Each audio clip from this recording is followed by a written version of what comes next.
Yo, what's up? This LB here, back at y'all with another one. Like, share, subscribe. Shout out to my brother Ticket TV, Behind This Sports Podcast, Too Raw for TV, Black Reality TV, KQKC Boxing Network, along with the brothers of the Lions Den basketball community. Make sure y'all go subscribe to those respective channels. So, as I was driving home, I was able to catch a glimpse of the clip that Stephen A. Smith weighed in on the whole Kendrick Perkins being called a sellout by Kevin Durant. And, it just got to be said that, Stephen A. Smith is nothing more than a walking excrement. What up, OG GOAT? Salute to you. Right? So I'm going to break down what this clown said in defense of Kendrick Perkins. But before I get to that, right? I want to do this, right? I want to play this whole, this diatribe that Kendrick Perkins went on, because Kendrick Perkins went on a whole lately this guy was, a freaking minstrel show. What up, Sean Taylor? What up, Omar Pace? Salute to y'all. Right? He's been nothing more than a minstrel show. He's been going on these character assassinations of, Kyrie Irving. He's been doing this for months. And it's got to a point where you had Kevin Durant calling him a sellout, and you had Wilson Chandler calling him out on his shit. Now you want to sit up on TV and cry? Man, let's listen to what this clown had to say. I'm not fighting the same fight that you all are fighting. I'm fighting for African Americans. I've been here, and that don't make you a sellout. That don't make you a sellout because I have a different opinion or disagree with someone else that's going about it another way. Actually, that's bullshit. Roosevelt Robinson, what up with you? That's bullshit what he said, right? As you can see, these two jackasses here trying to play the role of damage control, all right? Because it's not that we jumping on your ass for disagreeing with Kyrie Irving. It's how you went about doing it, right? It's how you went about doing it, because you've been hitting on Kyrie Irving for months. You falsely accused this guy of faking a shoulder injury, all because he didn't want to play the Boston Celtics. That's what you said. That's what you said, Kendrick Perkins, right? And then when it turned out he really had a shoulder impingement, and he really had to have surgery, and he really was going to be out for the season, where was you at offering your apology, right? You go a few months later, because that was back in November last year. You fast forward a few months. What up, Darrell Jones? Salute to Darrell Jones in the chat, right?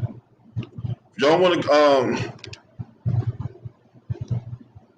donate to the channel, man? That's my Cash App. That's my PayPal if you want to donate, right? You fast forward 3 months, about 2.5 months, when Kyrie Irving was voted vice president of the Players Association. What did Kendrick Perkins do? Kendrick Perkins went on TV and was like, well, if every time Kyrie Irving, every time I think of that name make me want to throw up. That's what he said. This is the stuff that Kendrick Perkins said. He's been going this crusade that he went out of his way to hit on Kyrie Irving. And then when people call you out on your shit, now you want to sit up here and talk this bullshit? Let's keep going. Actually applaud anybody that's fighting the fight right now in America. So that's the first thing first. Second of all, listen, you don't know what I'm going through right now in my personal life. Okay, so what that got to do with what your personal life got to do with you attacking people's characters or whatever? Right? Now we deflecting. Now we trying to deflect from the issue onto your personal life. What the fuck did your personal life have to do with you sitting up on TV every day, snitching about what happened in the locker room with Paul Pierce, Ray Allen, and Rondo, right? What that had to do, what your personal life had to do, you going out of your way to shit on Kyrie Irving, shit on Kawhi Leonard, shit on Giannis, all the prop up your king. What your personal life had to do with that? It don't got a damn thing to do with your personal life, Kendrick Perkins. That's bullshit. Fighting the fight. I live in $1 million community. I'm fighting the fight. All right, no one cares about you living in $1 million community. You chose to live there. Did Kyrie put a gun in your head and say, look, if you don't live in this $1 million gated community, I'm going to blow your head off? No. Did Kevin Durant put a ransomware on your computer? No. You chose to live there. So miss me with the bullshit. Every day in my own community. I'm the only African American family that live in this community. My wife and I have to fight a fight with our home association neighbors every day. And that has nothing to do. That has nothing to do with what's the topic at hand, Kendrick Perkins. You chose to live there. Get that through your fucking head. No one made you live there. You chose to live there. Shout out to Myron Jones in the chat. You's a fucking clown. And every time you be on that bullshit, it could be somebody, it could be me, or Ticket, or Too Raw, or fucking James Hayes. One of us four is gonna call you on your shit. What up, Lamar? Make sure I go subscribe to FYS Sports Debates. Yeah, what did Perkins do wrong? I'm telling you what he's doing wrong. When he went on this crusade hating on Kyrie Irving, what up, Chris Jones? He's been hating on Kyrie Irving for months. He's been shitting on Kevin Durant for months, and then when Kevin Durant calls him a sellout for it, then he want to be all of his feelings. Through email so much that we not even comfortable with having our kids go outside without supervision. You don't know what I'm going through before I fighting the fight. When I have to drive my oldest son to middle school to go to his workouts, and I pull up, and it's 70 kids out there, and there's only 2 African Americans, and he's one of them, and I gotta stay out there to make sure he okay. Because just 4 days ago, 2 miles away from my house, they found an African American teenager dead at elementary school. And I've been on multiple platforms. I use my social media to speak out since this first started. Or you go look on my Twitter, you go look on my Instagram, or whatever. I done been on First Take. I done been on Together, Bootstrap,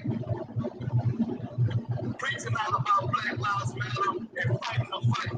I was one of the first ones to call out the NBA owners about what speaking out and taking action on what's going on in America. Followed up by a long conversation, an hour and a half long with Danny Hayes. So don't tell me nothing about being a sellout. Because that ain't for me and you, brother. Because you know what? Let me remind you something.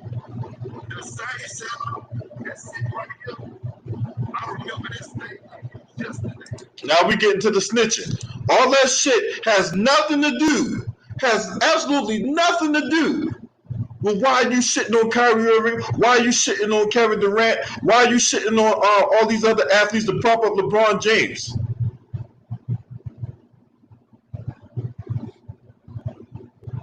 Right?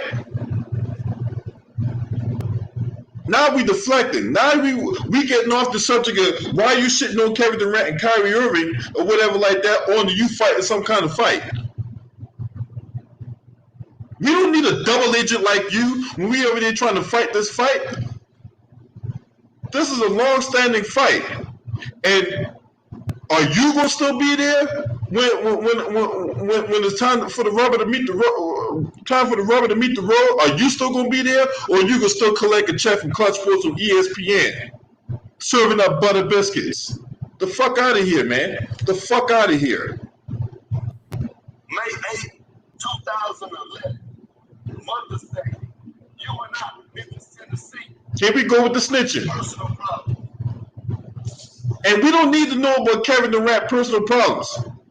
We don't need to know Kevin Durant personal problems. That could see that's the bullshit we're talking about right there. That's the shit we're talking about right there. You coming on TV consistently, constantly bringing up shit that has nothing to do with what the topic at hand is. No one cares about your interaction with Kevin Durant back in 2011. We don't care about that. Snitching. Shout out to you, Suit Knight, in the chat, man. Shout out to K-Town in the chat. Snitching. You talk about how his sister and your sister be interacting and all this type of shit. We don't care about none of that. We don't care. That's what we're talking about, Kendrick Perkins. That interaction you had with Kevin Durant back in 2011, that could have been left off TV. But no, you get a microphone, someone give you a microphone and a platform, and now you just want to let freedom reign. And it's disgusting. Snitching. Now, I'm not playing no more of that. I'm going to get to the real meat and potatoes of this, because this supreme buck dancer, this supreme excrement, known as Stephen A. Smith, he is the walking shit stain in America. This entire conversation right now is incredibly painful. I didn't know. Well, a lot of people in the black community, it's really painful to hear you talk. But nevertheless, hey, what up, Too Raw? Hey, come on in here, Too Raw. Come on in here. Come on in. Come on in here, Too Raw. Hey, shout out to the amazing Choco Taco in the chat.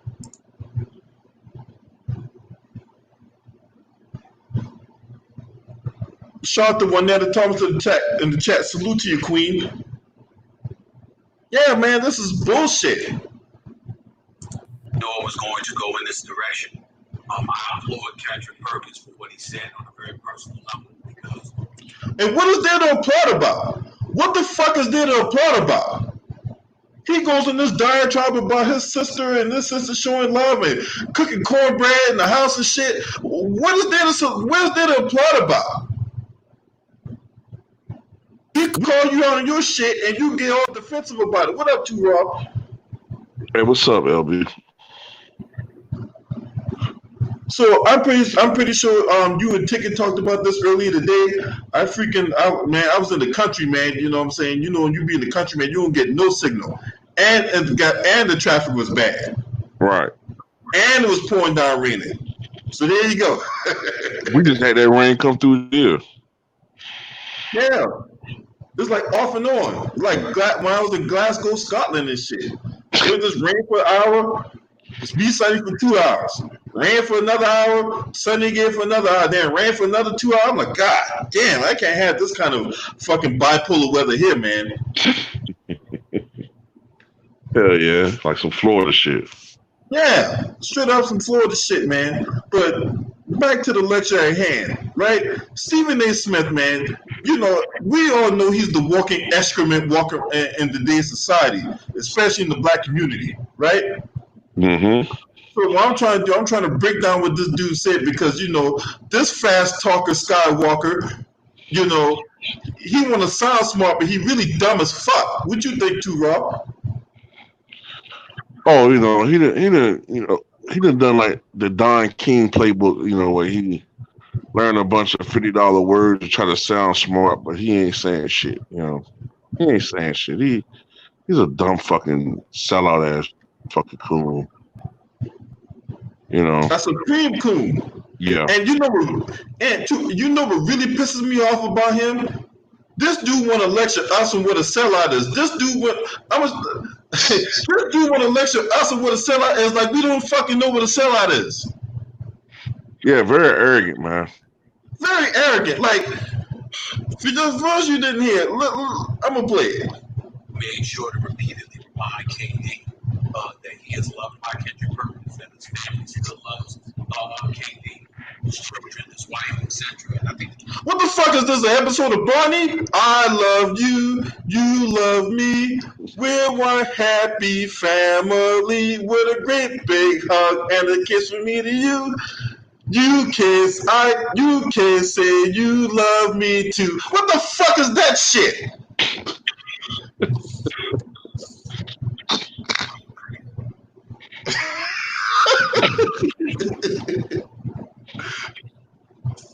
What the fuck is that?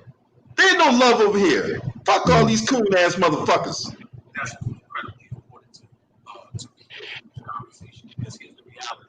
KD is a guy worthy of our respect and of our admiration in most situations, as well as is the case with Kendrick Perkins. And it comes from my vantage point, particularly any person of African American descent that's fighting on behalf of our community on many occasions. I have been on the record stating there is more than one way to skin a cat. And Kendrick Perkins, welcome to the party, my brother, because I've been called that name on many occasions. And I want to go about the business of re-educating a whole bunch of black folks out there about exactly what a sellout is. A sellout is a very disparaging label handed down to a black person who is believed to be operating against the best interests of his own community as a whole. Now, he just sat up there and just went on this big old Webster's dictionary definition of what a sellout is, right? Mm-hmm. Now, mind you, too, Raw. If you go in the Urban Dictionary and you look up the term sellout, you will probably see his face on the fucking next to the word.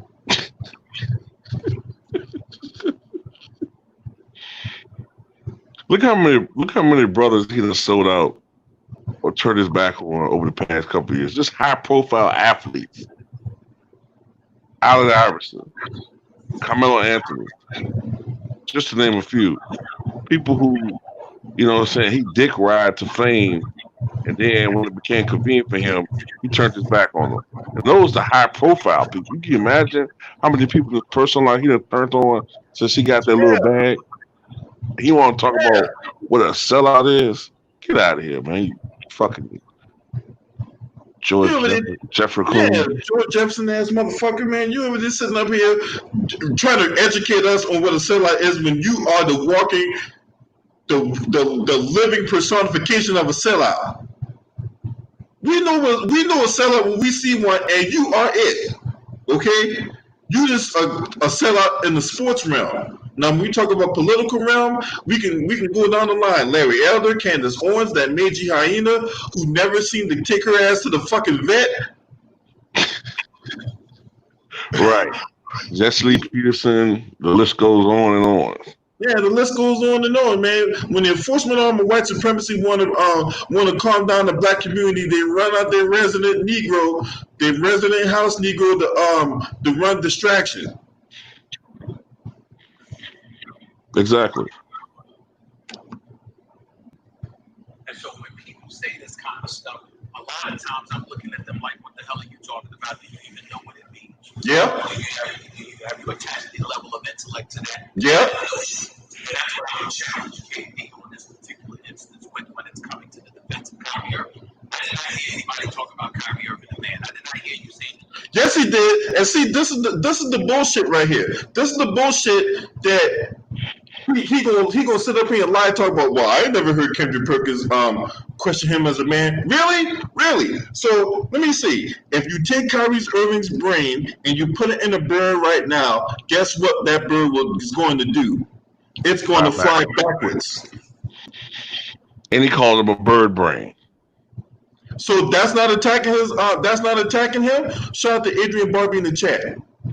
It's basically like the way I look at it. He's going after one of the main white supremacy talking points when it comes to black people is that we're not intelligent. We don't need to talk about complex issues because we don't have the brain capacity to do that, aka bird brains. So yes, that's very offensive to sit there and talk about a brother who's obviously very intelligent and denigrate him and say that he's not intelligent. That's the type of shit you hear on Fox News. That's the type of shit you expect Lord England to say, not fucking Abioyo looking ass Kendrick Perkins. You call Abby. Hey man, what was that thing you put up on your video today? And make sure if y'all ain't subscribed to Too Raw for TV, make sure y'all subscribe to Too Raw for TV. Hey, that's Abioyo. Oh, that was Yeah. I was trying to figure what the fuck is. Don't he look like Kendrick Perkins, man? In the face? Yeah. Yeah, that's what I'm talking about. That's Abiyoyo, the old Reading Rainbow joke. Abiyoyo, Abiyoyo, Abiyoyo. But Pete Seeger was singing, and it was the little boy, the little black boy, and the black father knew magic, but he had to get Abiyoyo on his back to make him disappear, and they started singing to him. And he started singing, Abiyoyo, yo, yo, yo. And he fell on his back, and the father made him disappear. But yeah, that's what you look like, man. Man, when I was listening to your video today, man, when I first saw that thumbnail, I was like, what the fuck is that? Hey, shout out to Joshua Warren in the chat, man. Really do appreciate you, homie.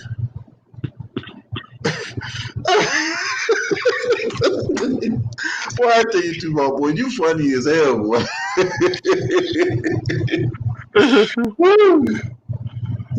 Yeah, that's what he looked like to me, man. Yeah. It's always like new shit pop in my head to what he looked like. Every time I look at Kendrick Perkins, I think of something new that he looked like. Yeah, that shit was funny than a motherfucker. He kind of also looked a little bit like Snuffleupagus amputated. with his nose cut off? Yeah. Yeah. Hi, Big Bird. Oh, I cut my shit off, Bird. Yeah, but you know, the dude's a coon though, man. Straight up, man. Like, and then like the shit he was saying today. I live in a gated community, $1 million community. We supposed to feel sorry for you for that, Kendrick. Chose to run on white folks. Yeah. Just like he chose to live there. No one put a gun in his head. No one put a ransom on his computer. No one put ransomware on his computer. You know what I'm saying? He chose to live there. So when you choose to live there, you choose to. It's like when you choose to do something, you choose to accept the consequences that comes with it. Right. I'm pretty sure.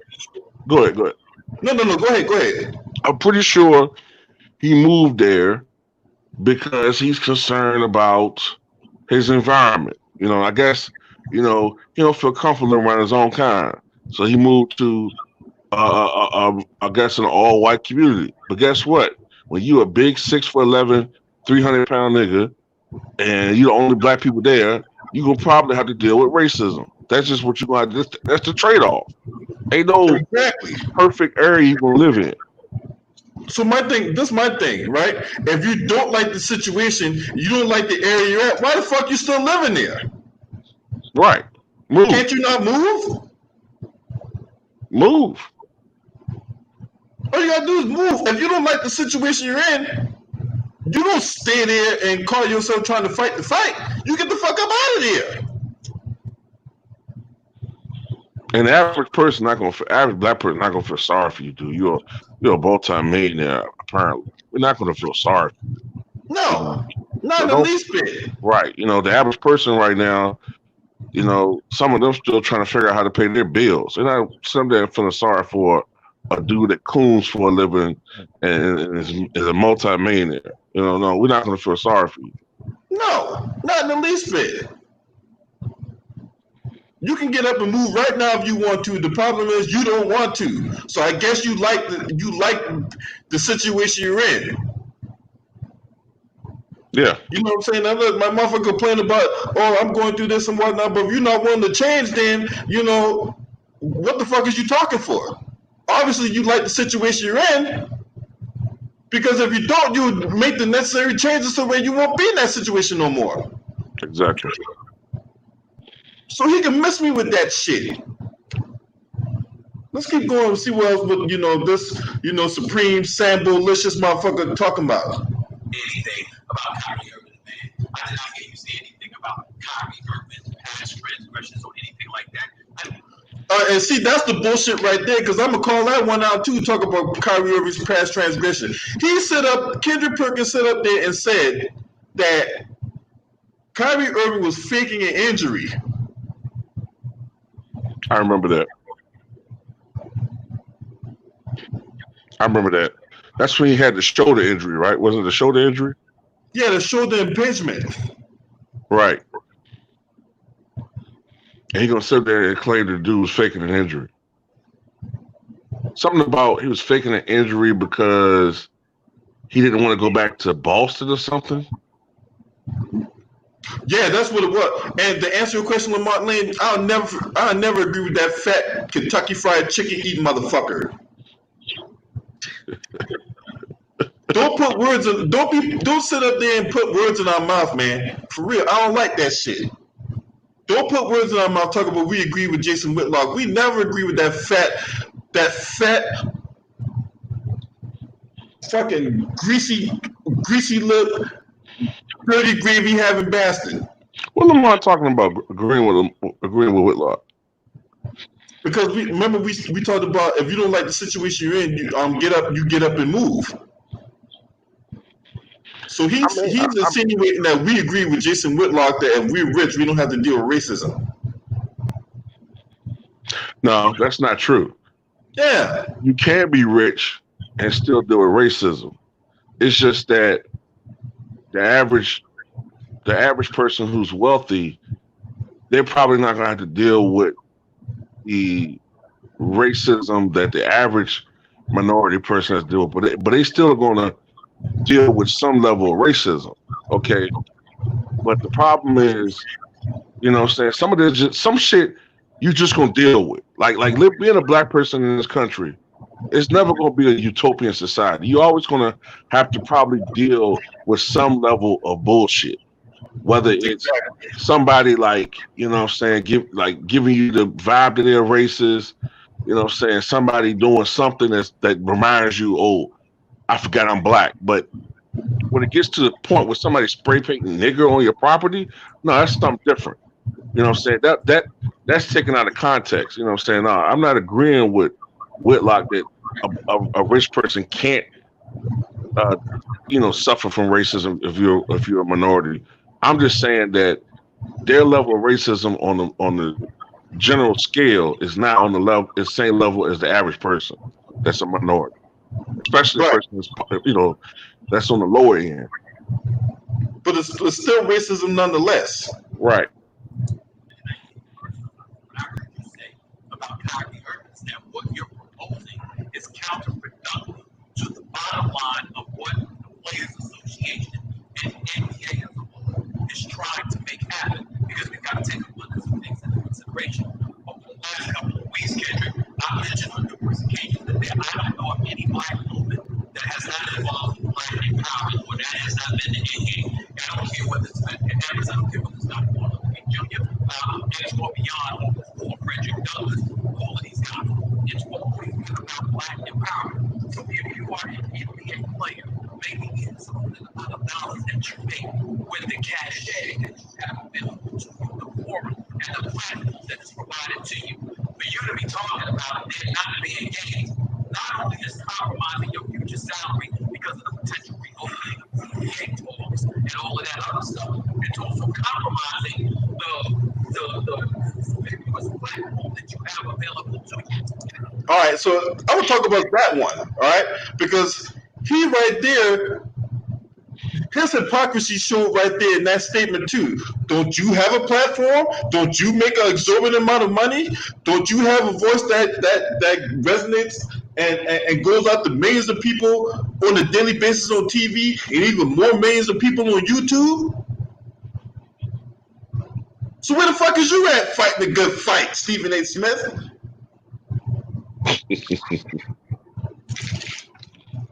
See, debating him is easy work. Easy work. Yeah. Chastise someone else about why they're not more vocal, and you have probably even, in some ways, an even larger platform. Yeah, he has a larger platform. Right. They literally made this guy out to be the de facto face of ESPN, because you see him in all these shows. You see him on First Take. You see him on Get Up. You see him on Sports Center, right? They got Sports Center with Stephen A. Smith. He's sometimes on those basketball shows with the NBA countdown. He's on those NBA countdown shows sometimes. And he has his own radio show.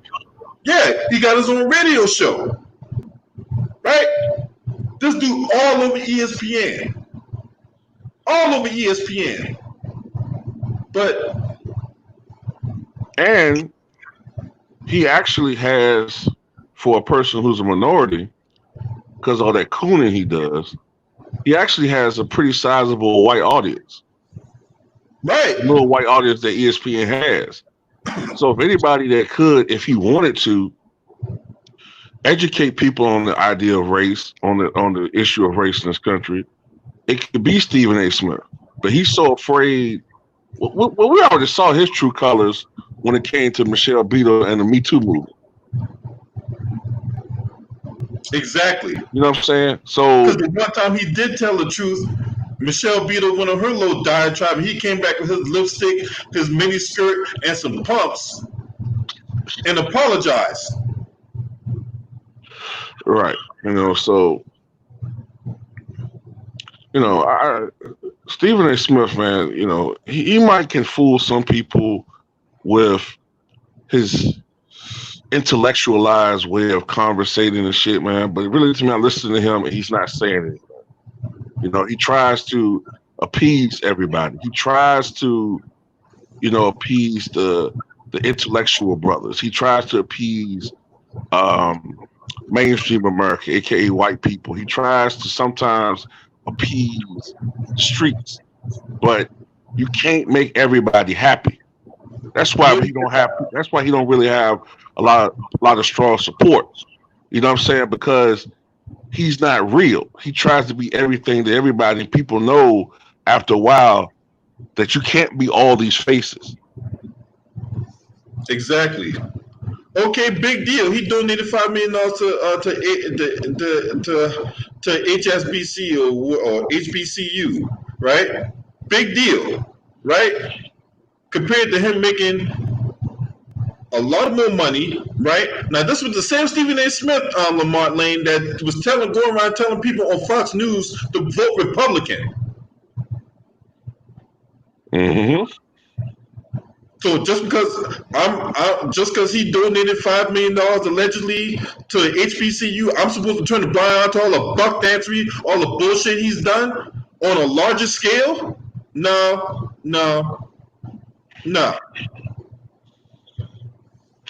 He also, I remember, oh man, I can't remember the name of this guy, man, but he was, I think he still is a right-wing shock jock. I think he's out of Ohio. I can't remember his name. Maybe it's something Cunningham or something. Who you talking about? I can't remember the guy's name, man, but he's a right-wing talk show host. And this is back when Stephen A. Smith was like going around on like CNN being like talking about stuff that he has no real knowledge about. Right. And he was on this guy's show pretty much kind of like auditioning. Like to be like sort of like I don't necessarily be on his show, but maybe auditioning for like a political talk show. And I remember like listening to this guy listening to him, like just agreeing with almost everything this guy was saying. Like, and this dude was like he's a borderline racist talk show. I can't think of his damn name. I think it's something. Mark Levin? No, it's he's an older white guy. I have to look it up. I could have sworn his last name was Cunningham or something. I have to look it up. But Stephen A. Smith was on the dude's show, man, just cutting a jig. This is like maybe like 4 years ago. 4 or 5 years ago. You say he a sports guy? Nah. He talks about he's a social commentary, like politics. Oh. This is back like when Stephen A. Smith was like trying to venture out of sports. Like he'd be on CNN and they would ask him stuff about social issues before they kind of like realized he didn't really have expertise in that shit. But he was like, this is when he was trying to venture outside of sports and be like a political commentator. Oh, okay. Yeah. That's when he worked for Fox. I don't know if Stephen Smith was he? Yeah, there was time Stephen A. Smith worked for Fox. What years were this? 2000. The first time he got fired from ESPN. Like 2008, 9. Something like that. Yeah. Something like that. Okay. Maybe that was an older clip I was looking at there. Yeah, I don't know who the guy is or whatever like that. I gotta look that up because I think I know who you're talking about, but I can't get my finger on it right now. So to me, that's what you were saying about Kyrie Irving. And so Kevin Durant, this is not the first time that he's come to the defense of one of his teammates. He came to the defense of Russell Westbrook years ago when y'all were both in OKC. You know that. You were tight with him as a brother for a reason because we all know he's a good brother. It's just that sometimes KD is in his zest to protect one of his teammates, speaks up and occasionally speaks out of turn. I think That's bullshit right there. Why so Kevin Durant speak out of turn because he wanted to defend his teammate, right? See, that's that backhanded dissing I don't fucking like, man. So he's speaking out of turn, right? Stephen A. Smith, he's speaking out of turn. No, motherfucker, you way out of line. No one asked you to put on your fucking Mighty Mouse cape to defend Kendrick Perkins. Because Kendrick Perkins was on that fuck shit for months. And then he had to come back and apologize. So miss me with your dumb shit. Miss me with the dumb shit. I can't stand this dude. Yeah, man. And you wonder why we can't go nowhere, man. We can't reach because you still got clowns like him still having a voice. He don't need a voice. His voice needs to be drowned out. I'm telling you, every time these motherfuckers be on that bullshit, either you, B, Ticket, or somebody like us is gonna call him out on this fuck shit. What you got on it? Dude's a clown, man. I think it was Texas T. I think you were on there when he said this on Ticket Show. It was a year ago. It was just a year ago now. Remember, we be going back to like 2012, 2013 when we heard statements where Kendrick was like anti-LeBron or whatever. But he said it was just a year ago when Kendrick was asked about the GOAT conversation, and he said it was Jordan. So what's changed in the last 365 days for him to take such a hard turn toward LeBron James in that conversation? Hey, everybody got a price for the $1 Million Man. Right. Money, money, money, money, money. At least everybody else, even though we know what they're doing, at least they at least try not to make it as obvious, but he makes it so obvious. Yeah, I mean, he goes out his way. I mean, this dude does everything short of taking a bullet. For real, he does everything. I mean, he already making bubbles out the sperm. He already licked the ass. He already does figure eights in the scrotum with his tongue.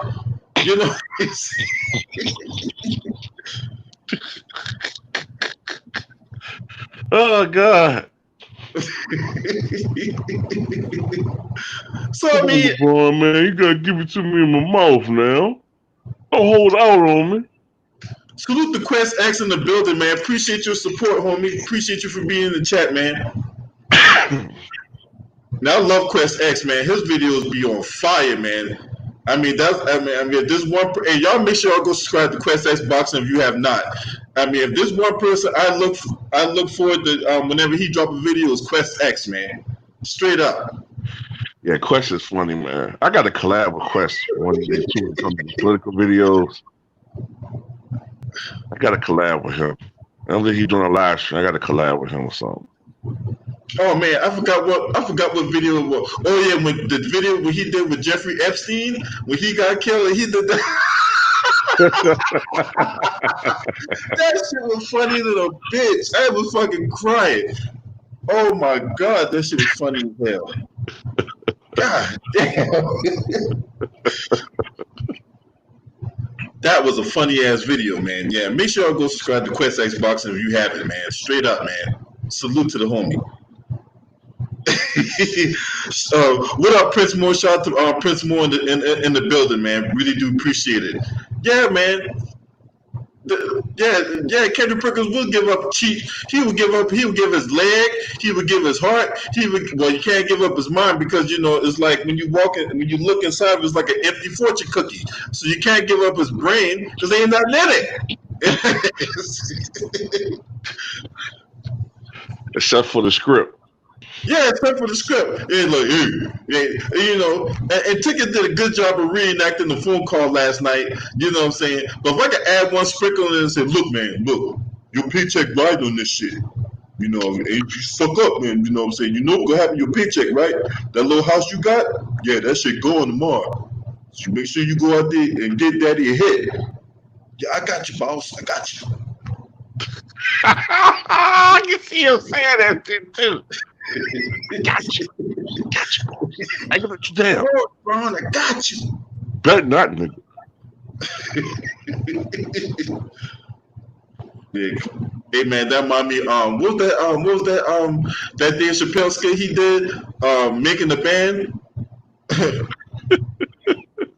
I'm gonna have to shut down the studio. Y'all not working as a team. You know what I'm saying? He beefing with goddamn Damon Jones, another resident scrub. I'm gonna have to shut down the studio, man. Hey, look, if you want me to open the studio back up, you gotta walk all the way across the Queens and get me some breast milk from a Cambodian immigrant.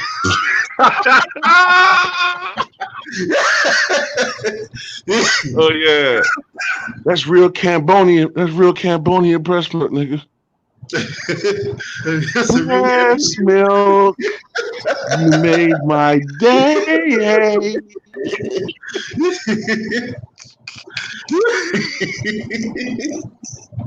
Oh God. I mean, I hope Quest, man, I wish Quest had to do like a Kendrick Perkins greatest hits video or some shit. You know what I'm saying? All his fuck ups and shit. And then he had to come back and, you got G-checked by an 86-year-old man. The man probably got cataracts. The man can barely walk without, the motherfucker got a remote control wheelchair for crying out loud. And you got G-checked by a dude 86. What up, Stevie J?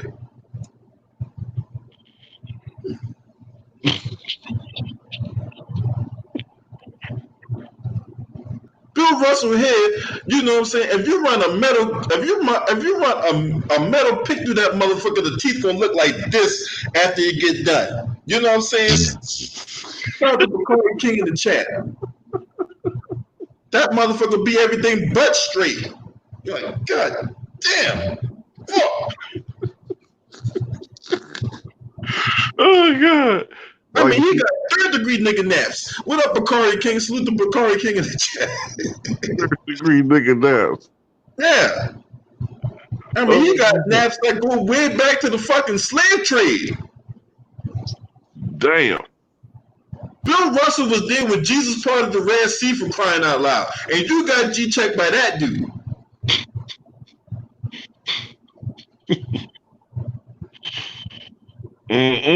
He was there when Jesus was there for 40 days and 40 nights on 3 different occasions, fending off the devil. Yep, Bill Russell was there when he saw that, and yet you got G-checked by this guy. Bro, sorry, bro, I'm going to take that back. Bill Russell's the greatest. You fucking cool. You fucking clowns. I mean, it's like. And this is what people get like mixed up with, man. There's a lot of people don't understand. I don't care. Like if an analyst truly believe that they think that LeBron's better than Mike, I don't care. But I can tell that these dudes aren't genuine. No. You know what I'm saying? Like it's like now all of a sudden people starting to understand where we're coming from with this. We've been saying this for a while. These dudes are getting paid. It's too obvious because they all sound like, for the most part, that they might have different styles, but they all sound like they talk from the same script. They all criticize the same players. They all praise one guy. Yep. And get this too, right? You know, in a way, in a slight little way, but not a whole lot. Now, after I saw that thing on Undisputed earlier today about Kendrick Perkins, he posted that picture of him and LeBron playing AAU ball and whatever like that. Mm-hmm. I had to really think. I was like, I think this motherfucker really do think LeBron James is the greatest player of all time. But that just tells you how much it discredit him from talking anything related to greatest of all time. Who knows? And maybe he does believe that. Yeah. You know, but then again, you know, when we talk about the greatest of all time, you know, we try to keep bias out of it. We try to.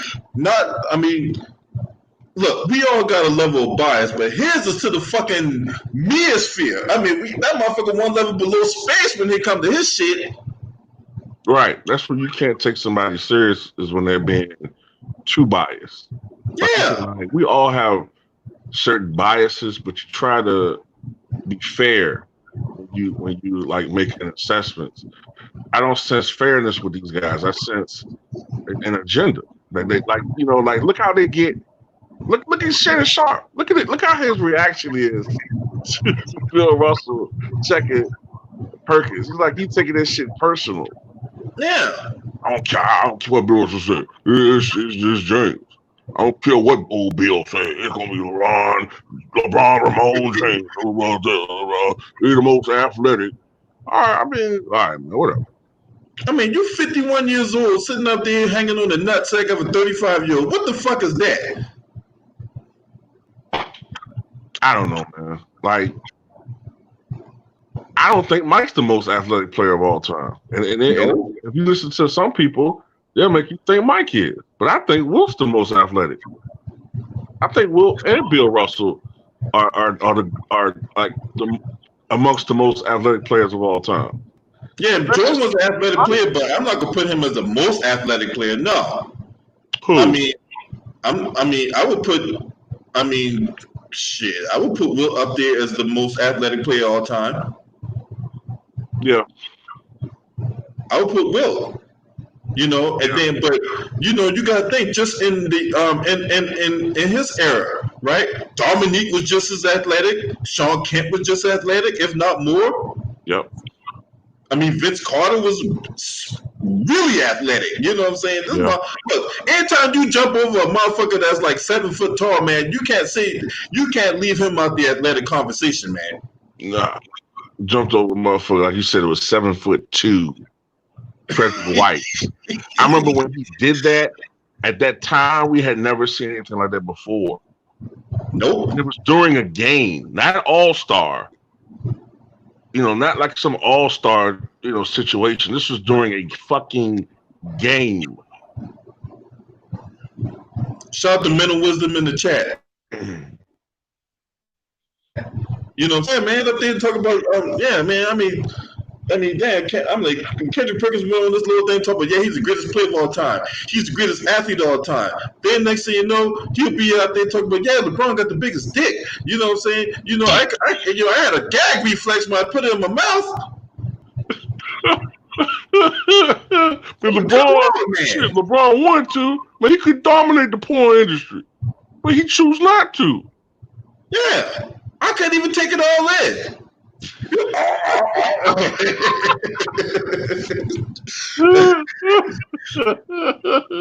damn, that shit be crazy, man. Every fucking day. Shannon Sharp, every fucking day. Nick Wright say suck dick for free. He's not even on the first payroll. He's an independent contractor. That motherfucker suck dick for free. He suck dick for free 99. There you go. You said free 99? Free 99. Oh my God. Man. Lord have mercy, man. Oh yeah. Hey, Quest, hey, look.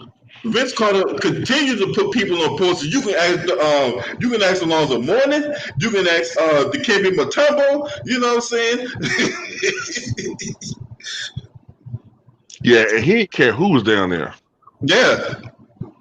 He didn't care who was down there. You can ask Rick Smith. Damn, he dunked on Rick Smith with a fucking reverse dunk.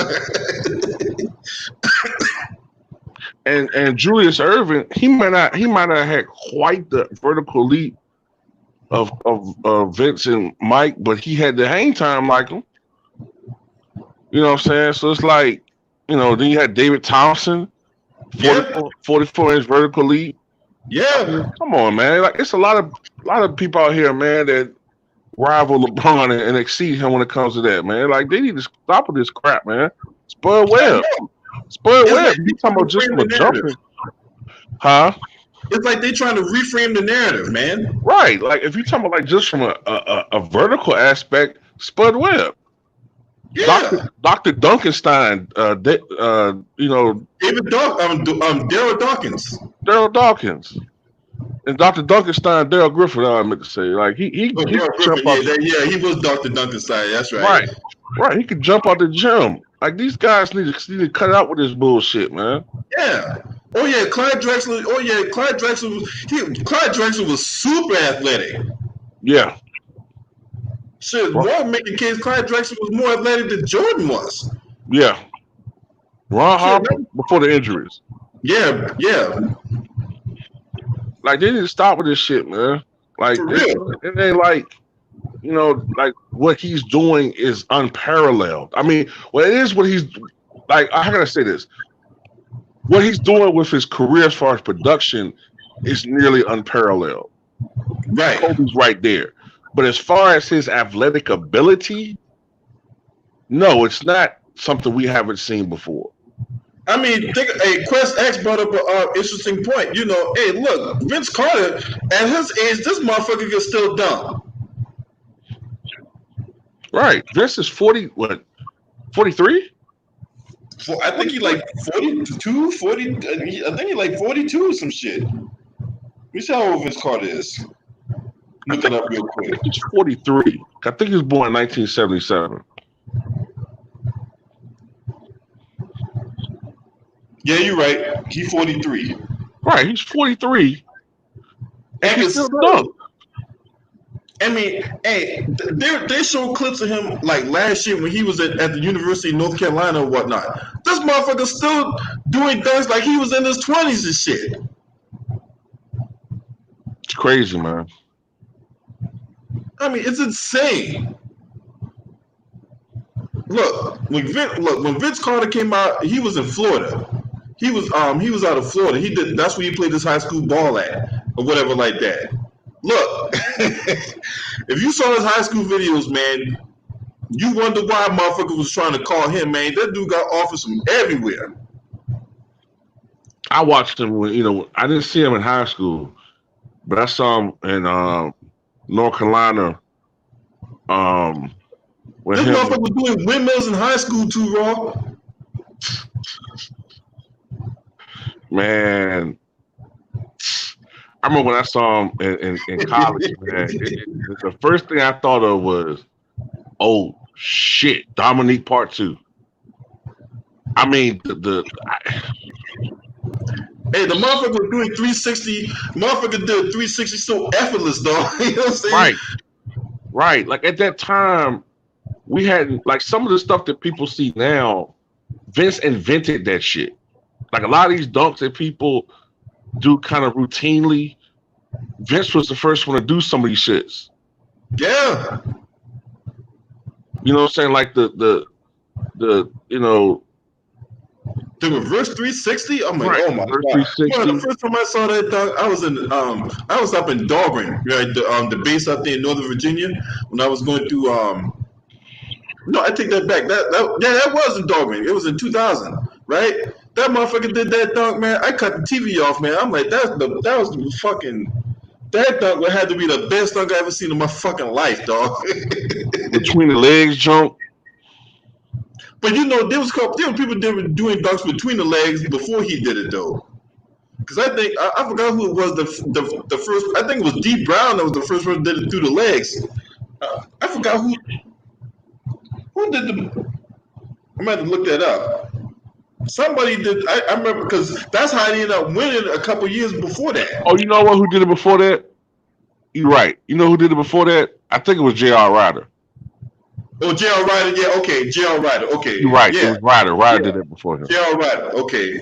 Yeah, he was the first one to bring that had the between the legs down. Right. Right.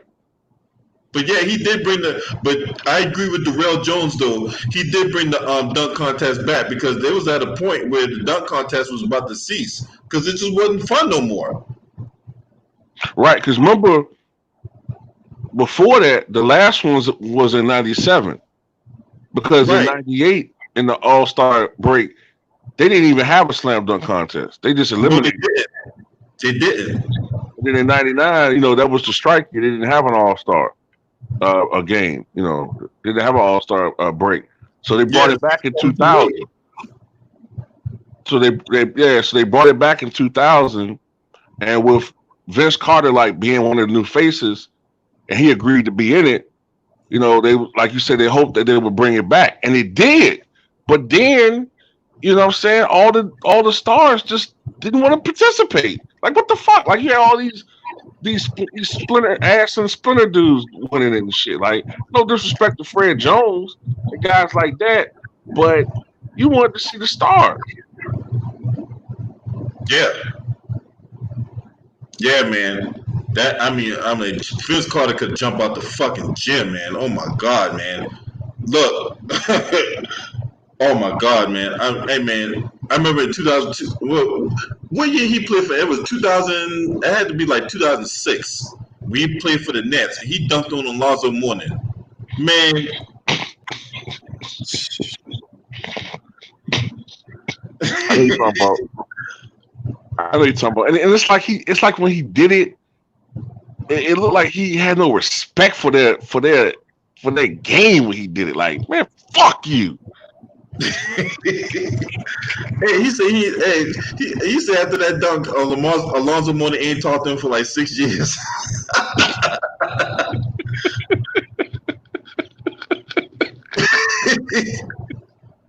Oh my god.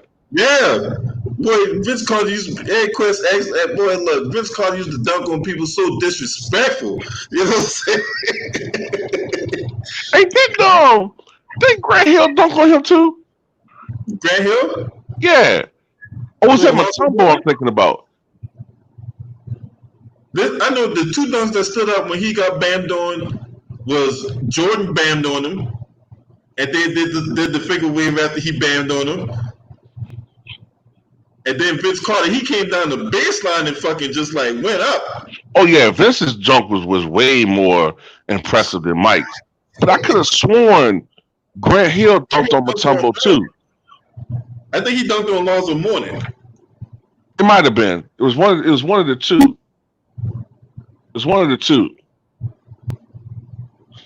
Yeah, he dunked on Alonzo Mourning. But then again, who didn't dunk on Alonzo Mourning, man? I mean, that motherfucker challenged everything.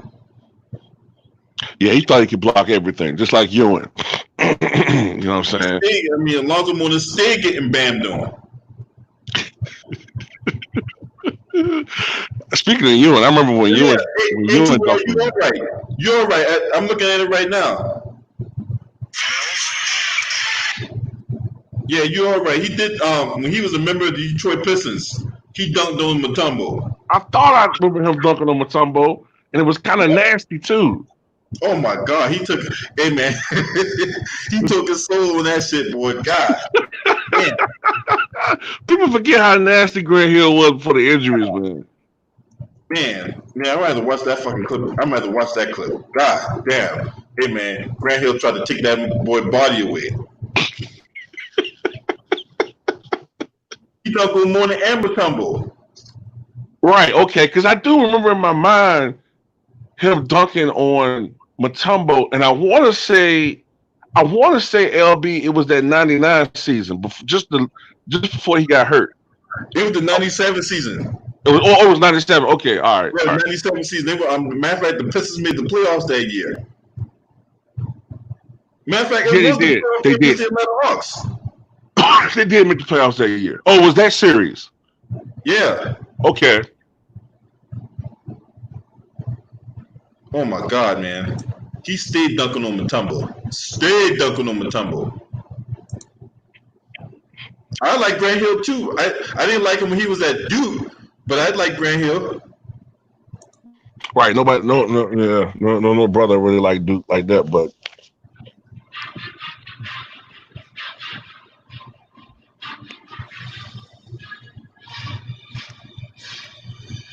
That wasn't the dunk though.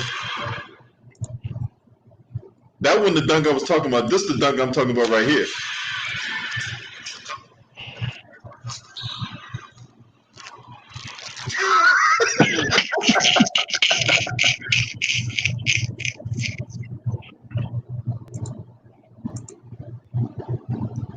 Shout out the underrated darkness in the chat. That's for old time's sake, boy. You know what I'm saying? Mother. Oh. You see who else? Yeah, man.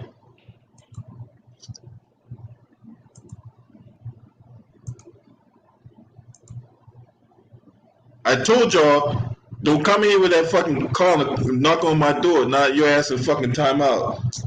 Goddamn, Myron Jones. Told you not to come to my channel with that bullshit. Now your ass in the fucking corner. What? Yeah, underrated. What's up with you, homie? Yeah, man. Hey, Grant Hill, man, look. Grant Hill was a beast. Vince Carter, even more of a beast. Yes. And look, I'm gonna have to play this clip, man. I gotta play this clip. I gotta play this clip. Cause this shit right here, boy, that dunk was so fucking nasty, man. That dunk was so fucking nasty, dog.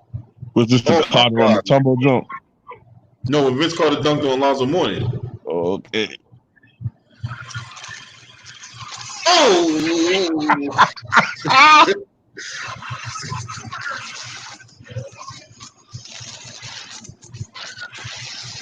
God.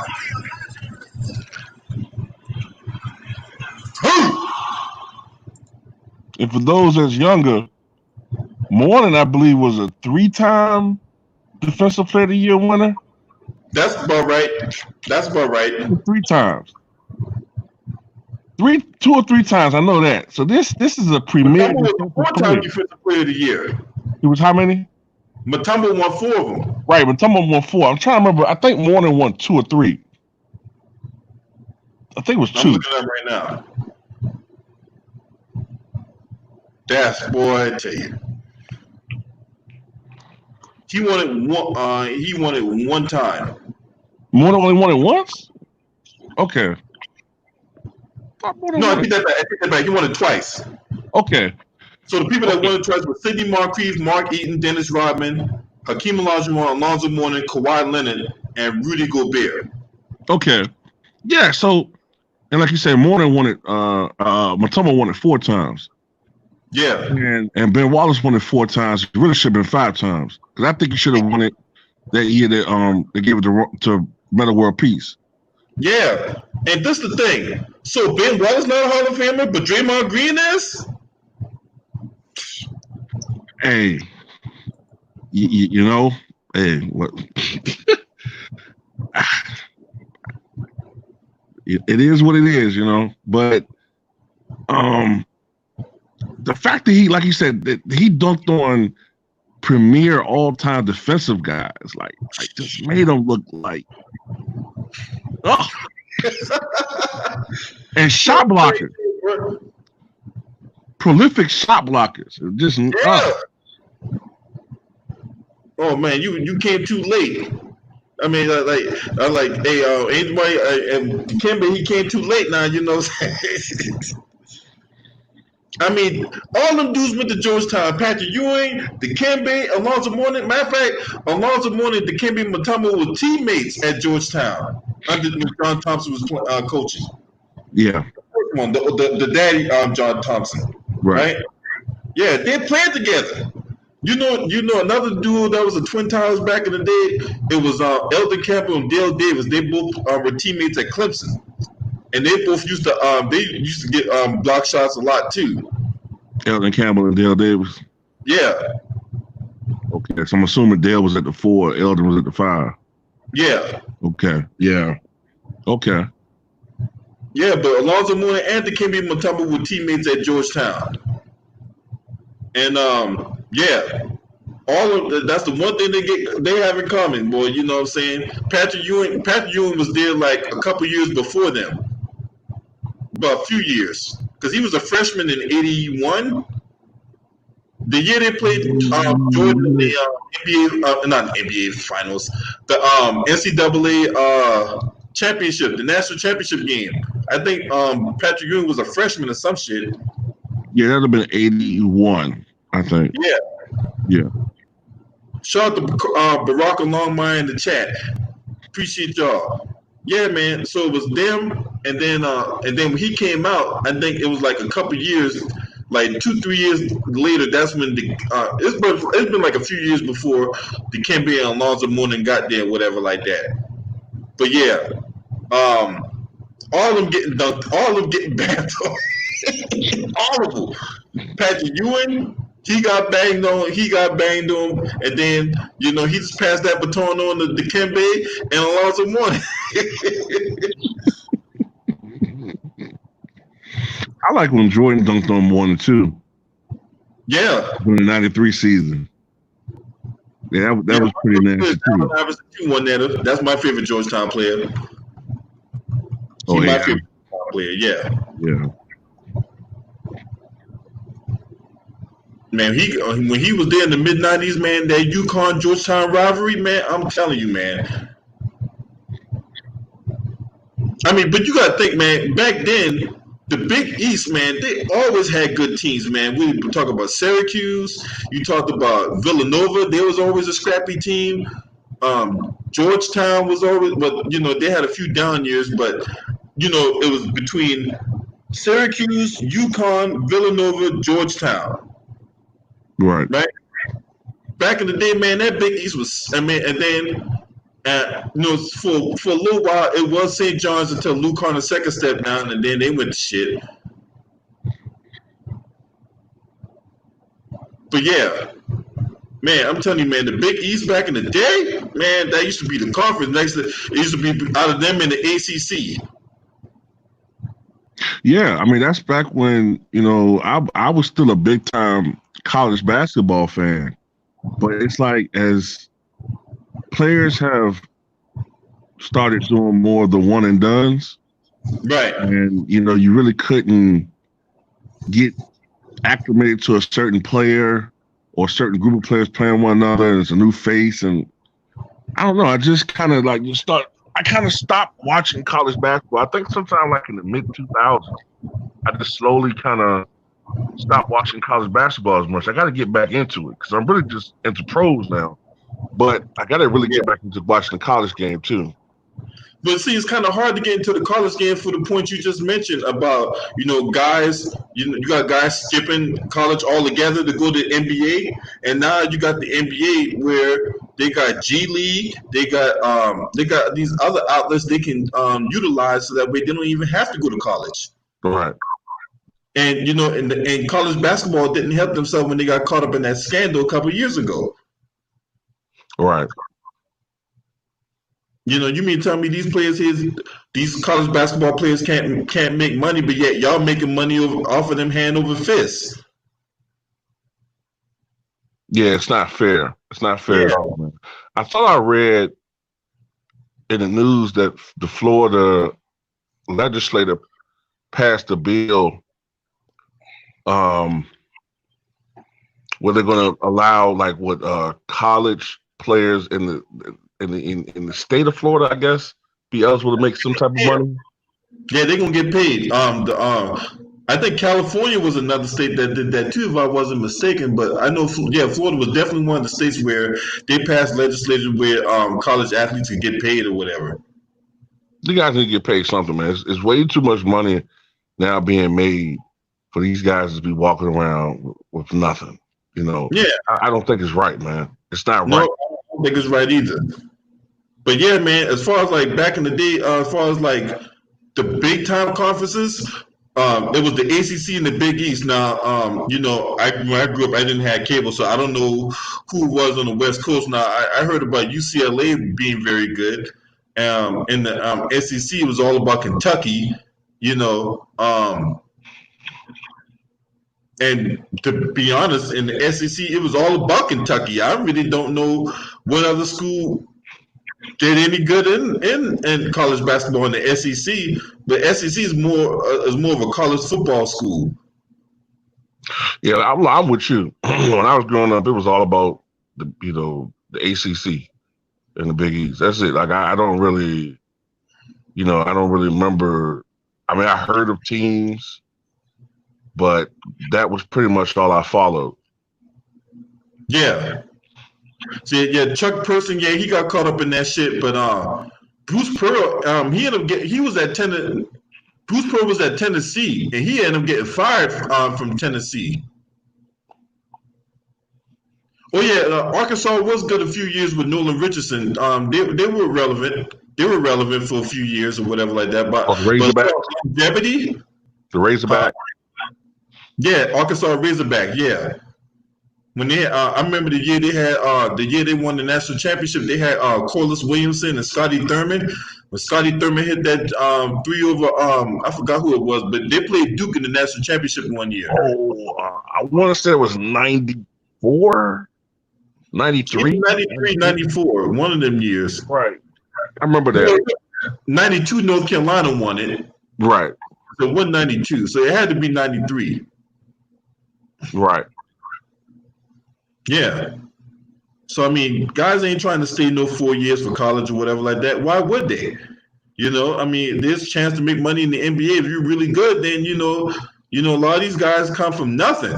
They don't want to stay there 4 years or whatever like that. You know what I'm saying? These guys trying to make that dollar. They're not trying to get hurt in playing college basketball. They're trying to make that dollar in the NBA. And why not? That's what I say. Right. I mean, them dudes, man, I'm telling you, man, but yeah, back then, you talk about, man, man, there used to be some classic basketball games, especially when, but I had to say it, but in my opinion, now, I'm probably going to catch some disagreement with this, but in my opinion, the greatest college basketball game ever played was that North Carolina Duke game in '95.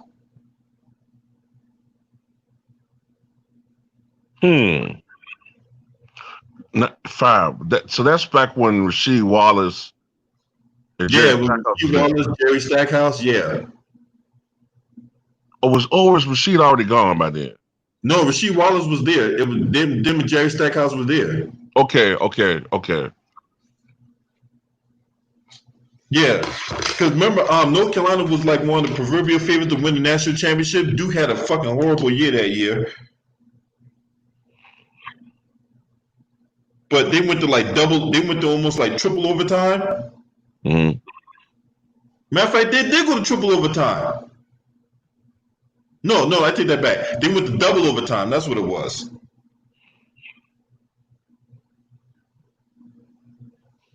Is there any college basketball game that stood out to you?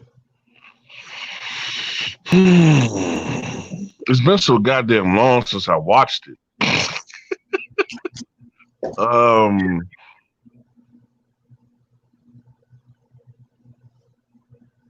Not from memory, LB. Like I'm trying to remember. Like I know that North Carolina has some good games, like you said, with Duke. Man, I can't remember any games off the top of my head. There's I can't remember individual games too well. Because like I said, I haven't watched it for so long, man. I can't remember the games like that. Well, yeah, UConn versus Syracuse, that was another good one. UConn, that game was like in the mid '90s. I remember watching that game. That game was when ESPN used to carry Big Monday. I think they still do, if I'm not mistaken. But when they carried Big Monday, UConn versus Syracuse, yeah, that was a hell of a game.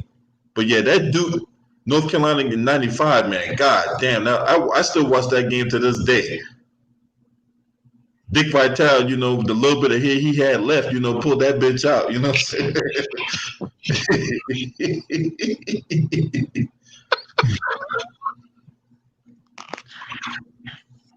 Oh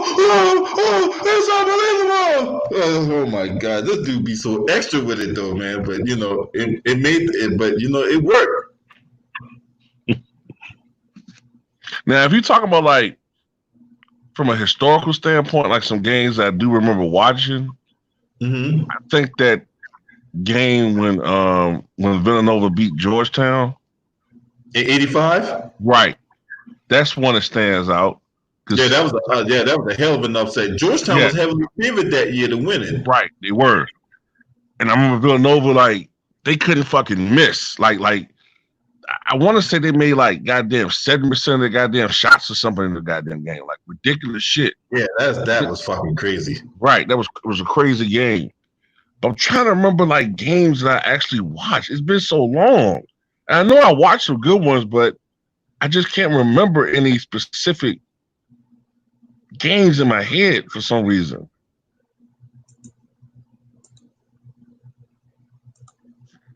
Yeah, I love that. I love that. Man, I try. In a way, I kind of like gotten away from college basketball because like with the player transition and what. Now, I might catch a few games here and there. Whenever there's a North Carolina Duke game, I'll watch that. Right? Because I can't fucking stand Duke. I hate Duke. Look, y'all, look. I fucking cannot stand Duke. Okay, I can't. I hate them. But yeah, but when it comes to and now the way that the ACC is, man, the ACC is a mega conference, dog. I mean, if you look who they got outside the usual suspects, right? They brought in Syracuse, they brought in Louisville, they brought in who else they brought in? Maryland left and went to the Big Ten. Miami. Florida State was always with the man. They brought in a slew of teams, man. So like the ACC, man, you can't. That's one of them conferences you couldn't sleep on. Right. Because they just got even bigger and better. Same thing with the Big Ten is improved. Like I said, they got Maryland in there, and the Big East only got like 10 teams. They brought in bullshit teams like fucking Creighton and goddamn, whatever like that. But so yeah, man, I'm with you when it comes to the NBA, man.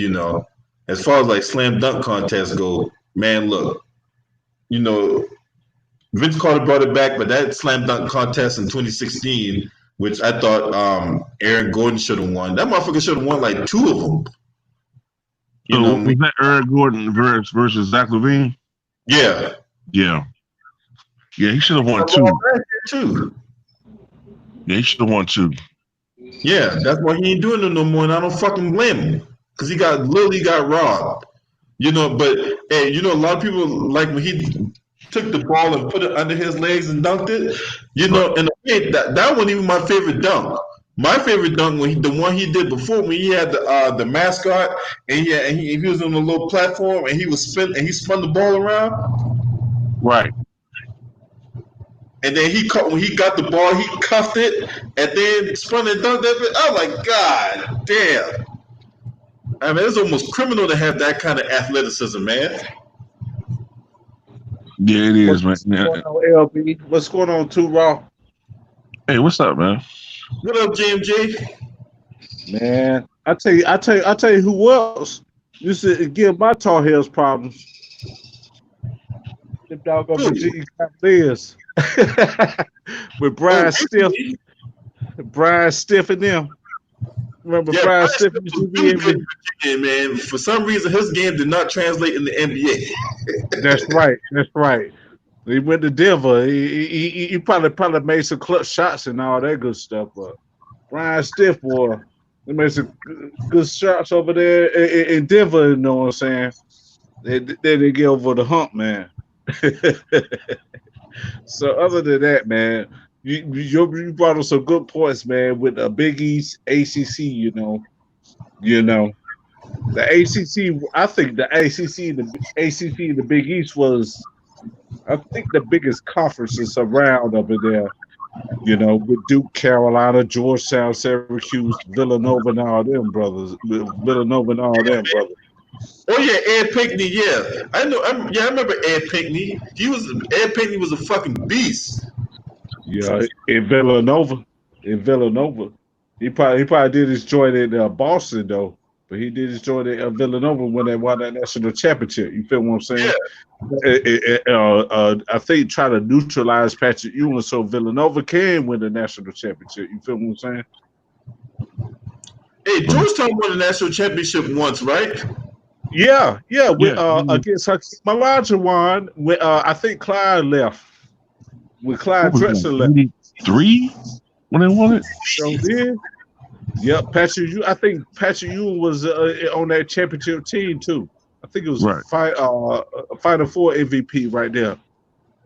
You feel what I'm saying? That's what I remember about Georgetown, man.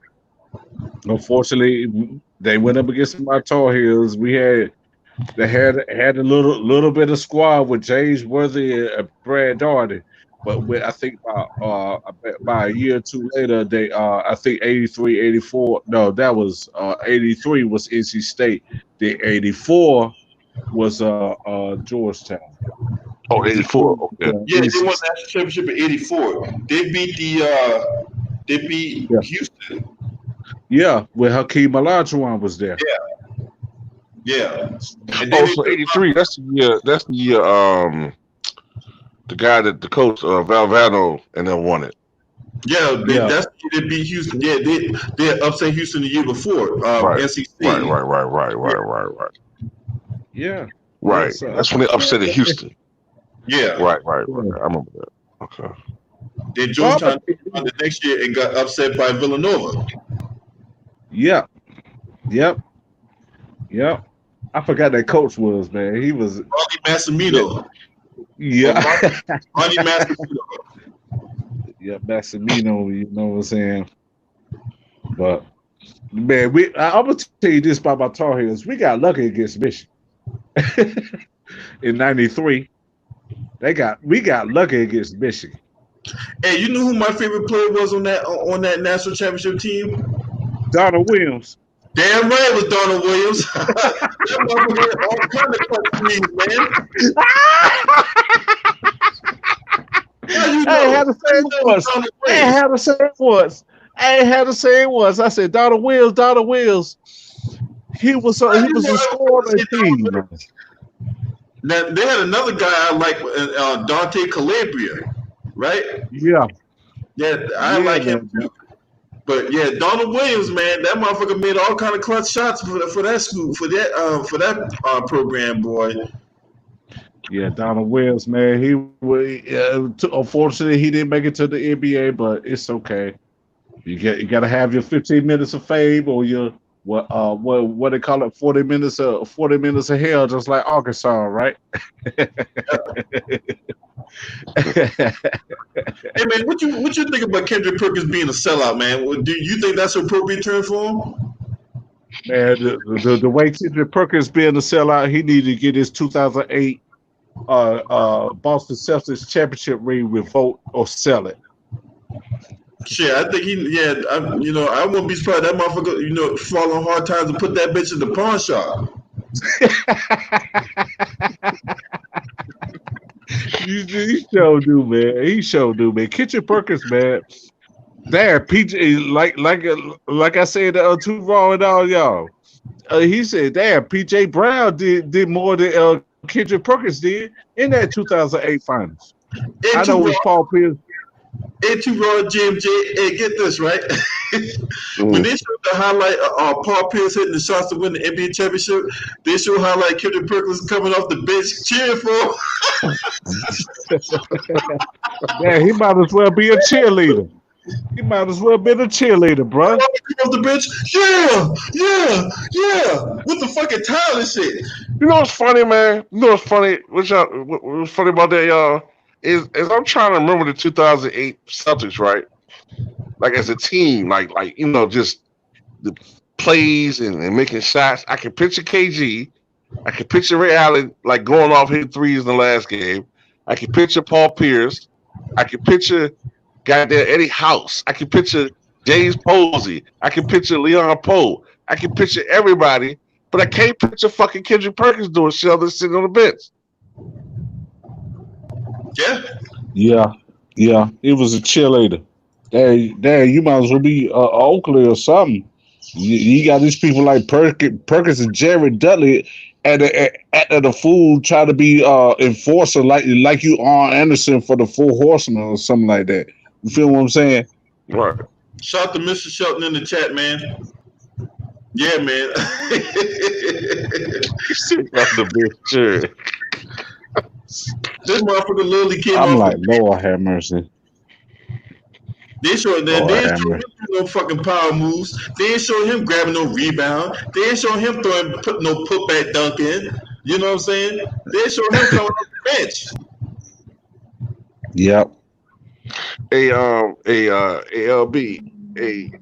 I was looking at some stats earlier, like when he was with OKC, right? Right. And remember Miami, when they played Miami in 2012, you know, Miami was notorious, even though they were a great team, their one weakness was they were kind of small, right? Right. Do you know Kendrick Perkins? He's what, 6'11"? He's 6'10", 6'11", yeah. Right. This motherfucker shot 43% from the floor in that series. And averaged 43% from the floor in that series and averaged 5 points and 7 rebounds starting. Actually less than 7 rebounds, 6.7. What? You're a fucking bum, bro. you shoot only 43% in the series and average 5 points and 6.7 rebounds. Boy, That means Chris Bosh was out rebounding this dude, man. Lord have mercy, man. I think I'm lying. Lord have mercy, man. Kendrick. Lord have mercy. Man, Kendrick Lamar could do better than Kendrick Perkins. I meant to say that on the show earlier, man. It's ridiculous. Chris Bosh had to be out rebounding that dude in that series, man. Hey, Tubal, hey, you remember that part on making the band on Chappelle's show when Dave Chappelle want people to do something, and you had Dave Chappelle that played dialogue did this number, he did this.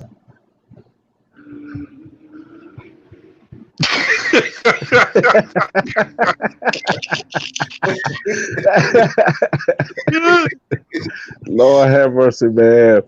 Hey, man, Lord have. You mentioned on good stats. You know, Dad, you got people like that was Boston. Too Raw and LB. Did Cornbread Maxwell, Cedric Maxwell, Cornbread Maxwell win the Finals MVP? Yeah, he won it in 1981 when they played the Houston Rockets. Yeah. And one of the main reasons he won it is because he was essential in helping to neutralize and contain Moses Malone. And to my knowledge, he's the only, as of today, he's the only Finals MVP who's eligible, who's not in the Hall of Fame. Oh, okay. Yeah. But the only thing that came from Boston. Sorry about that. Go ahead. It's going to get easier. but I'm gonna tell you this. I'm gonna tell you this though. What happened? I'm sorry about that. My volume went down. I don't know why. Kendrick Perkins playoff stats, y'all. 4 seasons with OKC, right? 3.8 points, 5.5 rebounds, 0.7 assists. He couldn't even average a block a game. He averaged more turnovers than blocks. Dad, that's Stacey King numbers right there. with the Chicago Bulls, wasn't it? Man, that's Bill Cartwright. Final stats. They ain't got his NBA final stats. But Bill Cartwright was better than him, though, man, because Bill Knicks was averaging 20 points in some of those seasons. Yeah, I You know, remember one Cartwright time I was a big seen man. Huh? I remember the stat he had about 25 points and 24 rebounds in one game. I said, Lord have mercy, this Who Cartwright, did that? he got the ugly shot, but he could doggone what's it called? I Oh, said, Cartwright. Lord have mercy, this Right, Cartwright. Cartwright. Oh, Yeah. He had the ugliest shot in NBA history, but he got a few championships where they got traded, they got lucky, you know what I'm saying? Right. But didn't Cartwright team with Patrick Ewing? They could have been the Twin Towers right there, couldn't they? yeah. Yeah, but you know, I guess they felt like they needed a better, like, because Cartwright was the best rebounder, and he's not a physical guy like that. You know, he's more of a scorer. So I guess with that trade, the Bulls and the Knicks got what they wanted. The Knicks got a great rebounder, an enforcer, and a physical presence down low. And Chicago got a scorer in the post that they needed. They needed some more scoring down there. Because Oakley, you Yeah, know, not man. really a scorer. But, Yeah. you know, by the time they got Cartwright anyway, he was already like 30, Yeah, he 31 was years well old. into his 30s, man. Yeah, he was already 31, 32 years old when they got him. But Yeah, it he was, is what it is there with Cartwright, man. Because Cartwright, he did a little something there. That I remember a couple of games I saw him on back in the days. But I used to see it back in the days. They used to have a setup for him. They used to set up for him in the post though. Sure did. Cartwright used to try to do a little something, man. But when it come a third or fourth quarter game time, you know who it was. With Chicago. Right. Yeah. Yeah. So other than that, man, we're gonna he's see still how a they. fucking bum. I'm not talking about Kendrick Perkins now. Kendrick Perkins is still a fucking bum. Yeah. Oh, yeah. Kendrick Perkins used to trip me out of the free throw line, try to bounce the ball left-handed and try to shoot with his right.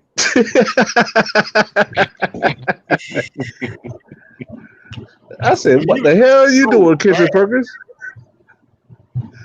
Kendrick Perkins used to be tripping me out. Bounce the ball with your left hand, then you what's it called?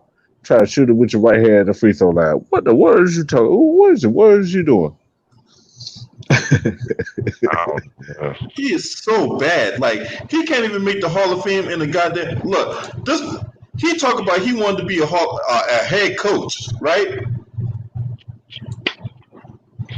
He talked about he wanted Lord to have be. mercy. Please don't be. And this He try to be a. motherfucker couldn't lead a Nah, Rottweiler to a bowl of kibbles and bits. come on, man. Come on, man. Yo, shout Damn, out lead to a y'all, horse in man. water bucket. What up, underrated? Yo, what's up with everybody, man? What's up, Two Raw? What's up, James J? What's up, LP? What's going on there? I ain't gonna say underrated. How you doing, Mr. Underrated? How you I'm doing, good. sir? All right, man. Oh, you talking about that big non-loaf Perkins again? He's a big Yeah, Yeah. loaf. yeah, Yeah, man. yeah. He's What you got on this? You know, ain't Stephen A. That fucking clown ass Stephen A. from your neck of the woods underrated? nah. He ain't from no fucking Brooklyn. He from Queens, but Oh, he from New York. Yep. So nah, we no. I know same this. difference. He a clown, man. That nigga a clown, man. And yeah, and then let Yep. me tell you, and one thing about Queens, man. Queens, alright, man. But they clown, man. If we say I'm from South Jamaica, man, he ain't no from no. Come on, man. You shouldn't say No, that, he man. said he was from Hollis, Queens. Hollis, that's Underrated. worse. That's worse. You can't say he from Hollis, man. He said he from Hollis, Queens. I'm from Hollis, Queens. Nah, Lord have mercy. he from the quiet house. He ain't from the hood no College Queens. He couldn't talk that shit in College Queens, man. Come on, man. He But- cut that shit out, man. House ain't nothing to fuck with, man. You crazy? That's Run DMC's from there, man. They rough out there, man. These I'm from Hollis Queen. Nah, man. You come on, stop, Stephen A. Stop playing, man. Stop playing, man. Stop. Yeah, he claimed he from Harlem Queens, but Yeah, he he is, but he probably moved. He probably yo, moved there underrated. He probably moved.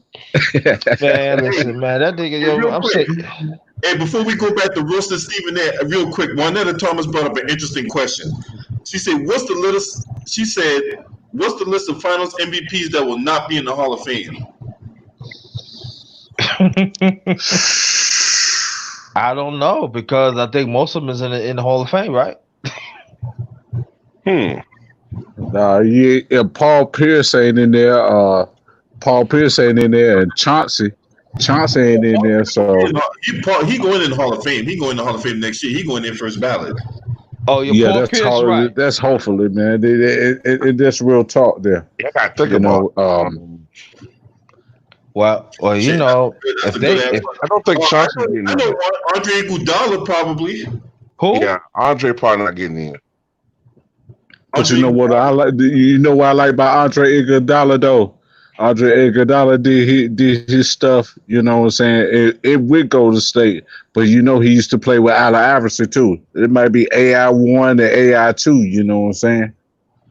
I don't know, but you know the way how they voted right now. I don't know. Iguodala said he probably get the first ballot, but I'm saying this. I'm saying like maybe years down the line he probably get in. Never know, man, because the vote how they vote for for MVPs being the Hall of Fame has changed. You know when you know it's like stamp. You know that's He's how I with what? looked at it.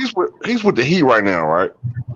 Yeah, Yeah, with If the they Heat. can Yeah, go on some type of run, yeah. this if they do the season, if they can go on some type of run and miraculously win the title, and he's a big part of it, then you can have Yeah, the narrative that this is a championship level player yeah, beyond just normal statistical output, and the things that he do leads to championships and teams being great, yada yada yada. Then 'cause that would be like his fourth title. yeah, If he yeah. do something like that, then I could see him like getting in. But I don't know, like because if you put him in now, then you have to justify why a lot of other players aren't in the NBA or Hall of Fame yet. Like why is even though I think it's scandal, but why is it from a basketball standpoint Tom Chambers isn't in, or why isn't Kevin Johnson not in? or Why is Robert, Chris Webber or Robert Horry. or Robert Ory? Yeah, Robert Ory. If you're gonna Yes, put in guys like sir. that, why Chris Webber's not in yet? So it's You know Yeah. that's that's crazy to me though because Webber. I'm saying all right. They say he got 80,000 points. All right, but he had over 10,000 rebounds. Believe he had close to 6,000 assists. You know, and I feel like there are some players in the NBA. I mean, they in the Hall of Fame.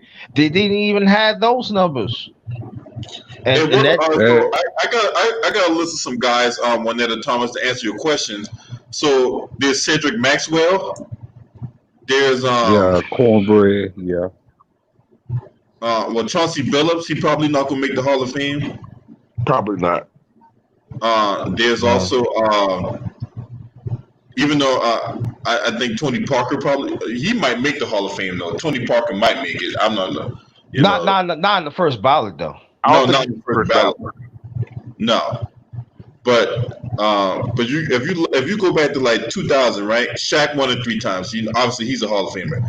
Tim Right. Duncan's a Hall. Tim Duncan, is he eligible? He's already in the Hall of. No, he's going in. He got inducted this year. Tim Yeah, Duncan, he inductee. Yeah, he he run. Yeah, does. he inductee. Yeah, he's in. Yeah, he got voted in this year. Chauncey Billups probably not gonna be a Hall of Famer. Tony Parker, maybe eventually, but not the first ballot. Paul Pierce, first ballot. Obviously, Kobe's a Hall of Famer. Dirk will be in the Hall of Fame eventually. Yeah, yeah. Uh, Obviously, LeBron, he's playing right now. Kawhi, You Iguodala. you, you said Derek? No, Dirk. Oh, Dirk. Yeah. Dirk be in. Yeah, right. Yeah, Dirk definitely going in. He LeBron going in right. obviously You going think in. Mono could go in? You think Mono could go in? Not the No, first ballot. Not the first ballot. He probably going like third, fourth, fifth ballot, something like that. Okay. Manu As a Ginobili. bench player, as a bench player, right? Who? Who? Manu Ginobili. Well, I don't think Manu Ginobili is a Hall of Famer. I agree, but I'm just talking about how they vote. I'm saying like this: if Ginobili gets in before Weber or Horry and the other ones we talked about, that's a problem. And That's see, right. That's right. So Lamar brought this up, right?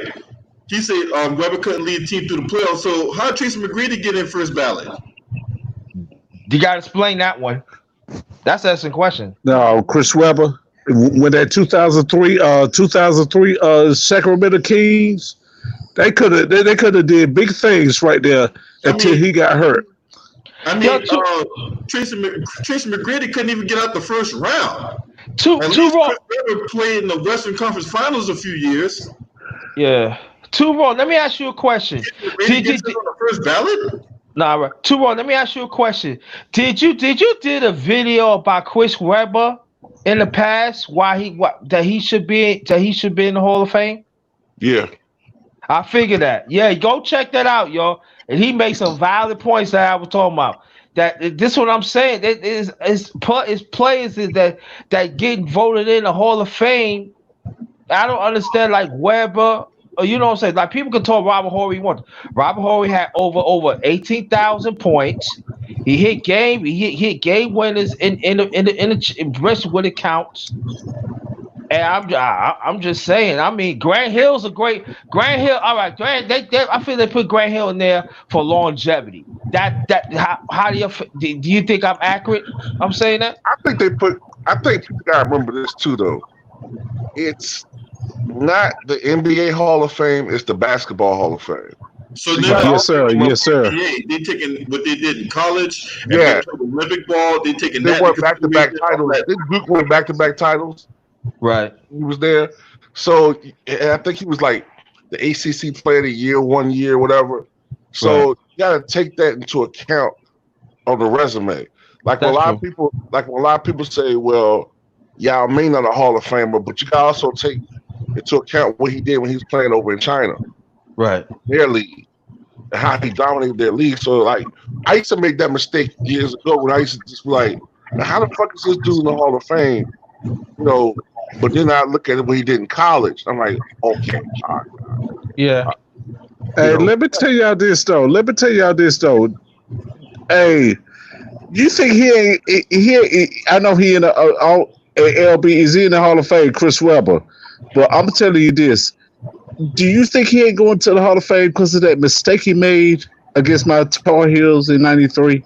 I don't think that'll be why they keep him out. I think it's that issue. What was it, LB? The money thing? Something about it's the money laundry thing back when it was in Michigan. Yeah, I think that's what it is. And I think go more on that point is this too, that when Weber would say he's not going to apologize to the other players and all like that, and then the other armadas and stuff like that, that plays in the picture too.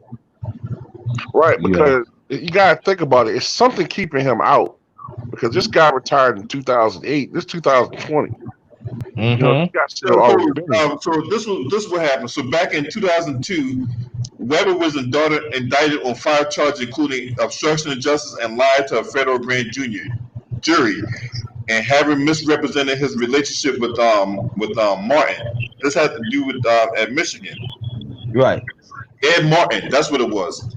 So this guy by the name of Ed Martin, and then Ed Martin, he was a booster at Michigan, and he was making illegal, he was making payments under the table. So do you think this is like? Do you think they kind of doing to him a little bit like what Major League Baseball did to Pete Rose, but just unofficially? Like they kind of pretty much like banning him from the Hall.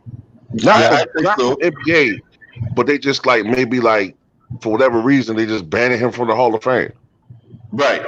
Yeah, it's probably because of Pete Rose. He admitted to gambling. You know what I'm saying? He admitted to gambling. His whole team during games and shit. Yeah, When he was a sure manager did. of the Cincinnati Reds, he was betting on baseball and shit. He was betting on his own team during the games and shit. But let's be serious here. When the Fat Five was formed and everything, the alma mater did not back the players up. They did not back them. They didn't even back the coach Steve Fisher. They didn't. They just like they trying to find every little thing, they was doing because they was ahead of their time. They was calling the shots and they did not like that. And then I'm talking about us as a people, when our community would start like take it on. So okay. They didn't like that. Just like this, just as like in Miami, Hurricanes. When they used to start winning championships, the dynasty and stuff. The NCAA back then was picking every little thing they would do, but they were still winning championships. Yeah, they sure did. Just like Steve Fisher, he won a championship with Michigan with Glenn Rice and Romeo Robinson. Yeah, back '89. Yeah, it was Yeah, they '89. beat Seton Hall. They beat Seton Hall, and then what's funny, but that Ramil Robinson hit the game-winning free throw that propelled Michigan to that win, and he got caught. He got his. He was featured on the episode of American Greed. That motherfucker cheated his own mama out of a house. Lord have mercy. Lord have mercy. Yeah, because he was doing some scheme in real estate or whatever like that. He put his mama house up for collateral, right? So I don't want to laugh at no shit like that, man, because that shit's sad, man. I didn't mean to lie, but the way you said it though, but he put his mama house up for collateral. So yeah. when he defaulted on all those fucking deals or whatever like that, they took his mama's house. Yeah. He ended up doing jail shit too, man. That shit was sad, man. Yeah, but you remember Seton Hall when Michigan played against Seton Hall? You remember remember the guard named Ed Bagley? They played at the Kingdom. I remember Ed that Bagley. game. Remember Ed Bagley? That was a short motherfucker, but he was bad though. Yeah, then you had Glenn Rice on that jank too. Glenn Rice was on that jank. Glenn Rice was a scorer too. You know what I'm saying? Yep, Steve Fisher shows up. Coach Kawhi, San Diego State. Yep, with Kawhi. Yeah. I forgot the other dude. I remember I used to see him on the highlights with not with Kawhi, but with someone was dunking on somebody or he was yelling loud or something. I forgot that center name when he was with San Diego State with Kawhi and them. I forgot that, brother. You know what I'm saying? But San Diego State could have been a championship team in actuality, but Steve Fisher. Speaking of which, let me ask y'all something, right? Because when Juanetta Thomas asked that question one night, what players that's out the Hall of Fame that you think that should be in the Hall of Fame? Well, you already know my one guy. Yeah, I already know. Yeah. What's that, Tuval? Kevin Johnson. Yes, I agree on that totally. Yeah, KJ was a beast, man. Had a bootleg fade and all, man. Still can bust your high part. And then go more to the raw point. It's not like KJ, his career is right there. If you think about it, you know what I mean? It's right. So he should have been in the Hall of Fame, no doubt about that. And just to let you know, Lamont Richmond is in the Hall of Fame, bro. Yeah, Mr. is. Yes, he is.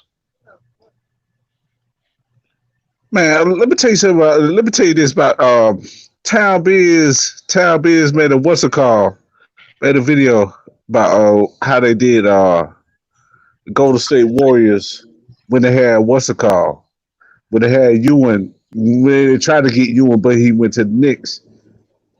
But Ralph Sampson went to the Warriors too, and I see Ralph Sampson hit a 3-pointer. I was like, what? I see one guy. I said, this motherfucker hitting a 3-pointer like that. You mean but I'm gonna tell you this. Though but they put him on the Houston Rockets playing power forward and had Hakeem Olajuwon at the center. I'm like, what the world? Ralph Sampson is about 7'4". You think about Ralph Sampson that I remember, because I started watching basketball. Ralph was kind of toward the end of his career, I remember him like starting to. I don't want to say like he wanted to be a guard, but like it's like he started wanting to display his skill set. Like he was a skilled big man rather than just a big lug and shit. You know what I'm saying? I remember him like, you know what I'm saying? Like he always been a guy that wanted to display his skill set. He wasn't like a Shaq, like that was a brute, but yeah, Ralph Sampson has skills, man. Injuries just ruined his career, man. It did, yeah. Where the fuck are you at? It ain't me. Ain't me. You too, Raw. That gotta be out of Jim Jail underrated. No, ain't me. I'm in the house. That's you, Jim J? Yep. You over there was about to get ran over by a fucking train. Or a tornado touching down your house, outside your house, whatever, man. I'm like, damn, man, what the fuck, a train? But go more to Raw's point. I think about Ralph Sampson. What could have been if he would not have all those injuries, man? What could have been? Yeah, really.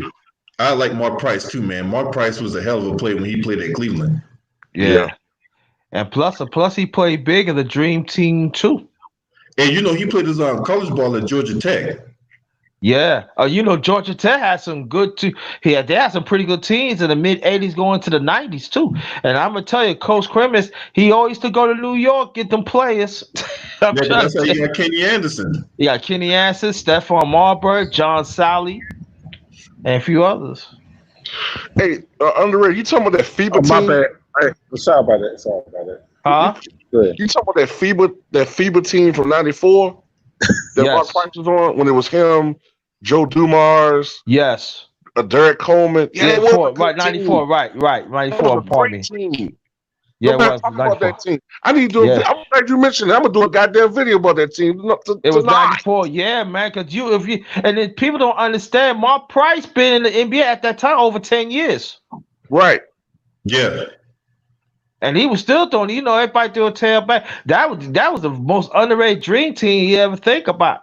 Man, Mark Price, man, I'm telling you, man, Mark, and he was one of the best free throw shooters ever. Statistically, he's number 3. He is. It's Curry at 90.53 or whatever the hell it is. Steve Nash at 90.4.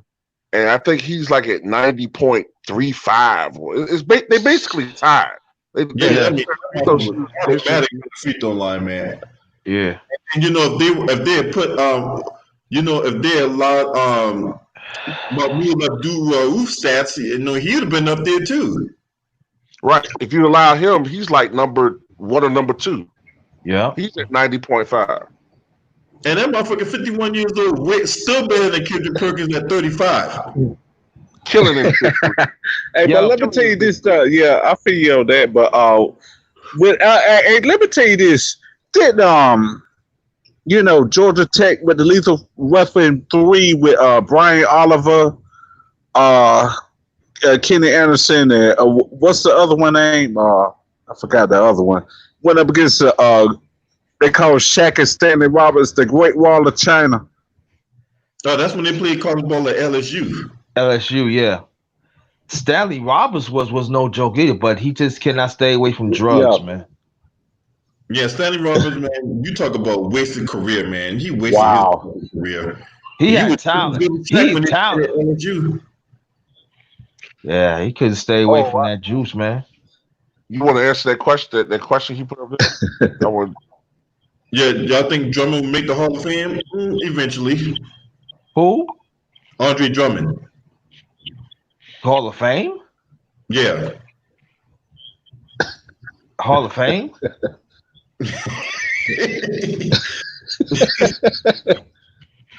Yeah, I forgot the Georgia Tech one was D3. Dennis Scott. I forgot about that. So yeah. To my Andre Drummond, he can't be. Huh? Yeah, Andre Drummond. He need to go to another team. I'm saying if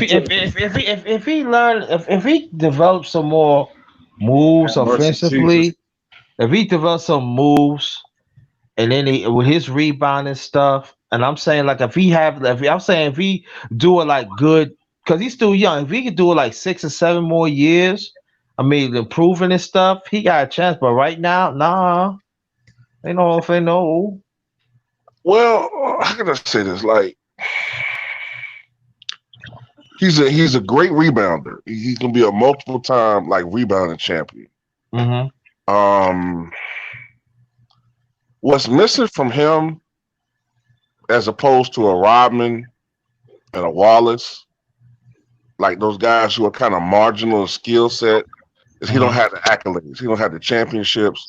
He don't have the Defensive Player of the Year awards. Right. Mm-hmm. You don't have that.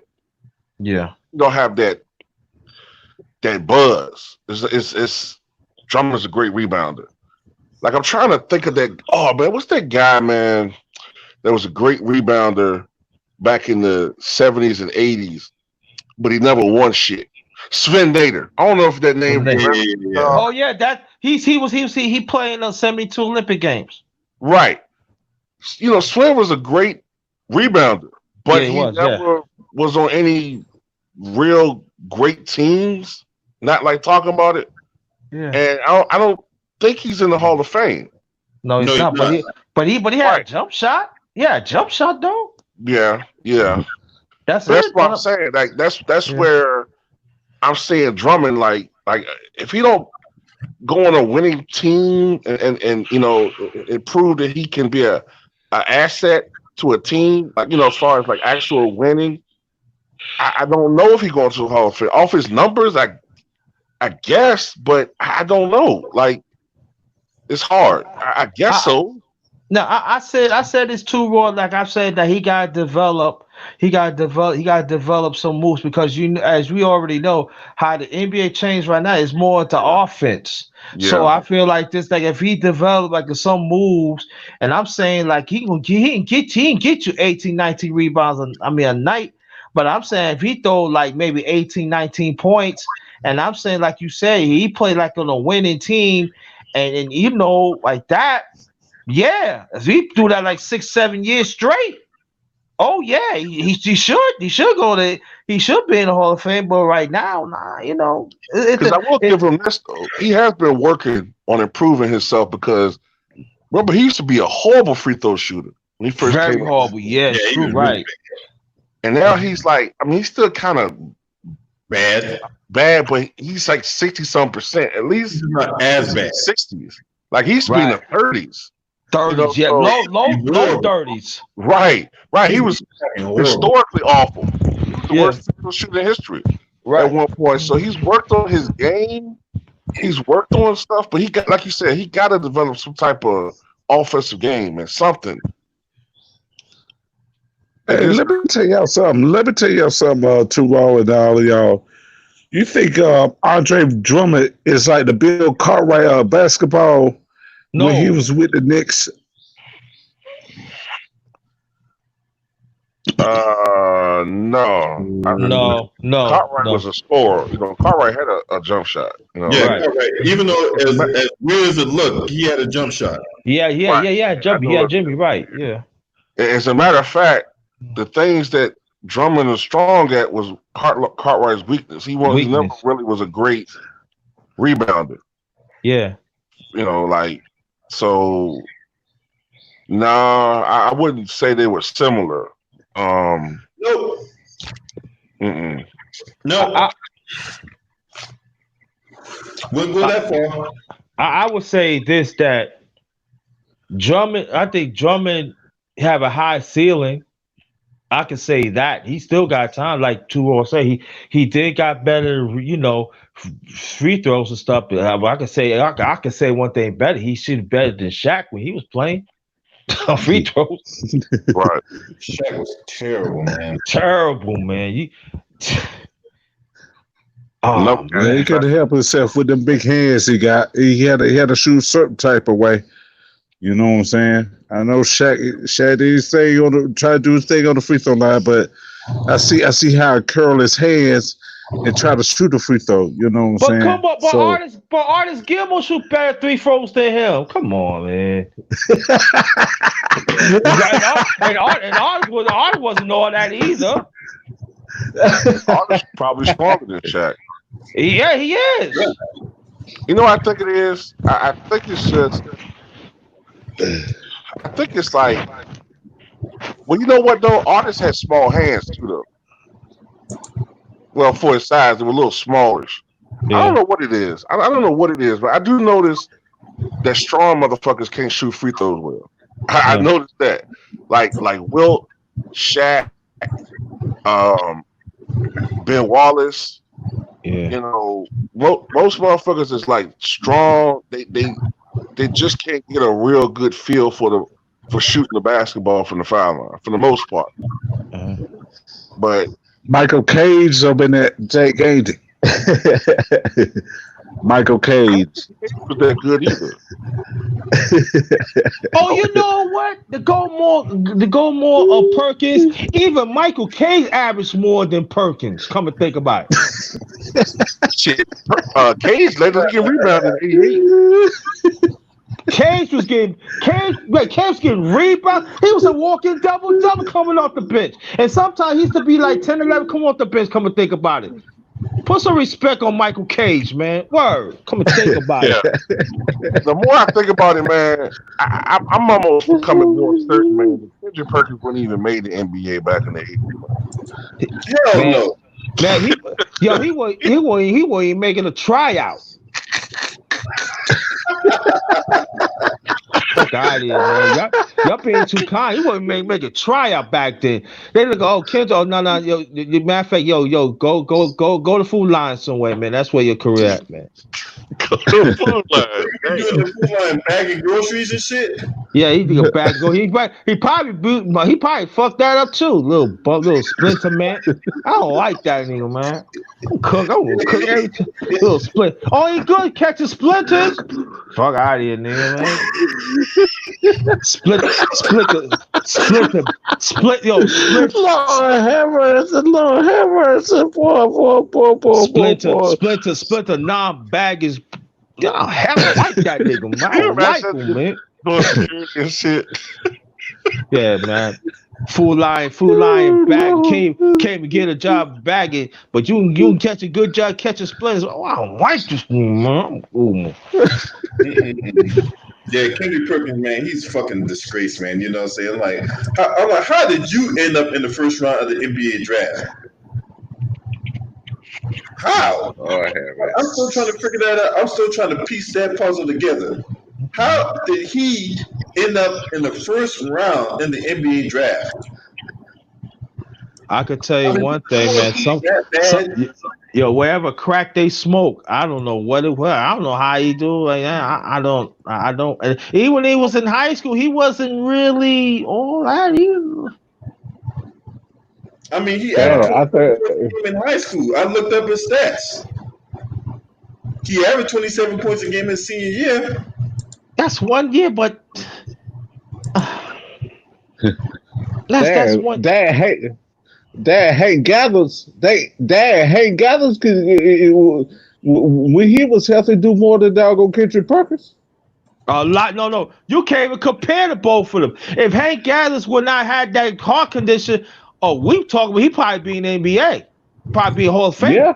Oh, Hank Gathers. Yeah, I remember he played for Loyola Marymount. After he saw the rocket, the dude collapsed and died on the court. Yeah, and let me tell you, Hank Gathers give you 28, almost 18, 19 rebounds, block shots, maybe 3 or 4 assists a game, steals and all that. So Hank Gathers was, and then he got his boy Bo Kimball. He couldn't read worth for hell, but he could score that ball and everything. You know what I'm saying? Bo Kimball can't read. He couldn't read, man. Yeah, Bo Kimball. Yeah, he couldn't read, man. But he could shoot. He could shoot the ass on. I ain't gonna lie, Bo Kimball. Woo! Kimball's 30 at night. Junior complex, man. You know what I'm saying? Motherfucker can't read for shit. And this is the thing. So Kendrick Perkins, right? I want y'all to see this really quick. I want y'all to see this, right? I think some of y'all think I'm capping, which I'm not. Right? Look at this shit. 27.5 points, 16.4 rebounds, and 7.8 block shots a game. Who the fuck was they playing out there in Tech? Were they playing guys that was like 5'11"? Yo, he must have played against midgets or something, man. They'll play against Yep. a bunch of Michael J. Foxes and shit. Yeah, Michael J. Michael J. Fox better play Teen Wolf or something. Michael J. Fox better play Teen Wolf. There's a bunch of Michael J. Foxes, man. A bunch of goddamn, I don't know, man. So Hey, A bunch of Bud Bundys. yo, so that means he posted up some Sesame Street Boys or something, right? he was selected to the McDonald's. I think they mistake that for Whack Arnold's or Chappelle's show. You know what I'm saying? He was a Whack Arnold's All-American. Yo, maybe that's how he started his career, sitting in the bench, splinters. He good doing that shit. I don't like that, man. Hey, when you look at the chair, when he sat on the end of the bench, you were like, "Yep, that's Kendrick Perkins' ass print right there." He sat on that chair. Yo, he know how to wave that towel too, though. We can put him in the Hall of Fame on waving towels and catching splinters. I give him that. Lord have mercy. Hey man, when they was on the jump, the only highlight when Kendrick Perkins' old trifling ass was on the jump, the only highlight they had of him was with him coming off the bench. I'm telling you, I'm not making this shit up. No, I know you're not. I'm just laughing. I'm laughing because this is archives and y'all still showing. Man, and you know what? And the same thing about it, he's still sitting on the seat instead of getting splinters. He getting ass burns. The fuck out of here, nigga, man. Yeah, I don't like this motherfucker, man. I don't like him, man. I never said I like a person in the world, but I don't like him, man. I'm saying, and then he can make a valid point. You let this lady out talk to you and all like that, man. And she the recent nigga. Sometimes she don't even know what she. Man, I don't like this woman, man. I don't like him, man. I don't like him, man. I don't like him like that, man. I won't cook him. Every time that. They said, damn, underrated. You cook that. I'm be the underrated take. I'm gonna cook this thing every time. I don't like him, man. Little split. I just don't like him, man. I don't like people like this trying to perpetrate it for like you did something and you got and I'm letting you know right now. Put respect on Michael Cage. He was in his career off the bench. That's a double. Fuck that. Put some respect on Michael Cage. Don't even mention him with that splinter, man. Don't you dare. Don't even dare. If y'all do it, I'm cooking y'all right now. Don't even do it.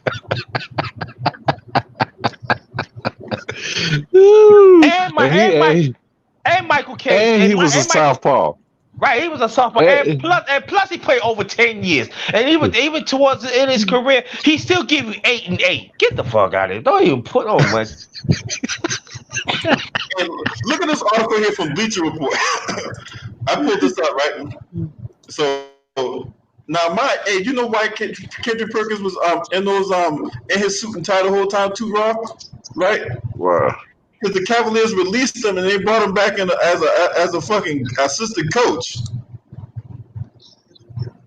You talk about Kendrick Perkins will have to look for another team as he continues his comeback effort after the Cavaliers released him, and this back in 2017. Now, Adrian Wojnarowski reported the Cavs gave Perkins getting their roster down to 15 players. He said that Perkins could become a coach if he's unable to find a team that wants to sign him. That goes without saying, right? And talking, he holds people accountable. Who do you hold accountable? I'm just trying to figure out who the fuck did Kendrick Perkins hold accountable? Splinters. He can't even hold his 2 Rottweilers accountable in his house. I mean, every time he go to the ESPN set, you know what I'm saying, his 2 Rottweilers shitting all over the house and shit. Yeah, you know what he do? He probably 2 Rockwards to man. Stop shit in my house. Man, shut the fuck up. You're not even a champion. You a splinter, man. Shut up. That's what they probably tell him. The dog. And this is what they try to say. They try to say injuries has been the defining characteristic for Perkins throughout his career. That's a lie. That's a bullshit. What are they lying for, man? Bullshit. See, this is the misinformation I'm telling y'all. He had a 4 consecutive season with at least 72 games played. Yeah, but what they don't tell you is in those 72 games, he don't play no more than 20 minutes. Even less than that. And only giving you 3 and 3. Yeah. Like he doing something. Three. You know what? Wow. And check it out, though. That's a good night. This is the classic case of putting lipstick on a pig. Yo. Getting splinters up your ass for almost 3 years. And I don't like this more. I don't like this. Or if you want a peep game from a different angle, this is a classic case of trying to put sugar on shit. You're right. Boy, he probably could do that well too. like us old, like people said back in the day. You say you put flies on shit, then put flies on honey, huh? Yo, too raw. Is it safe to say that is Kendrick Person also we could put him in the Hall of Fame of waving towels and giving out Gatorades? I guess so, but I'm thinking more about whether he got shot in the Coon Hall of Fame. Oh yeah, first ballot. Yeah, that's the joint I'm thinking about. The All Coon right, Hall. So all right, so we talking right here. That's first 4. Okay, that he been cooning for a while. So we could pass the other status and everything. Yeah, he's first ballot. Man, he the youngest ever got the Cool Hall of Fame too. The youngest ever. Yeah, he could be the youngest. Yeah, it could be him, and the ballot gonna be him and Candace Owens, and Stephen A. Smith gonna present both of them. Oh! Don't forget about the Hollins guy. Can't forget about the Hollins guy because we got to throw him in there too. Oh, Ryan Hollins? Yeah, we got to throw him in there too. Oh yeah, he put up worse stats than motherfucking Kendrick Perkins. This motherfucker couldn't even average 5 points a game. At least Kendrick Perkins did that. Ryan Hollins, that motherfucker couldn't even average 5 points a game. But let's give one credit. At least Hollins tried to talk. He tried. He's wrong, but Kendrick, I just don't like that motherfucker. I don't like him. I just don't like him. But Perkins, I mean, Collins, he can get in. He get in the next year of Cool Hall of Fame. Yeah, right.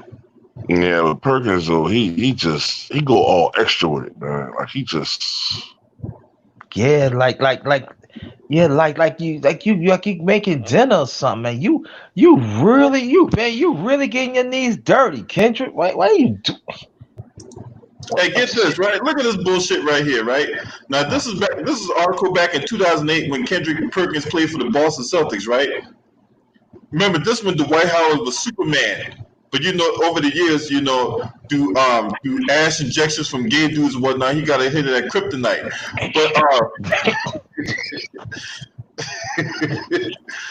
you ain't got to lie, Dwight. You ain't got to lie. You ain't got to lie, Craig.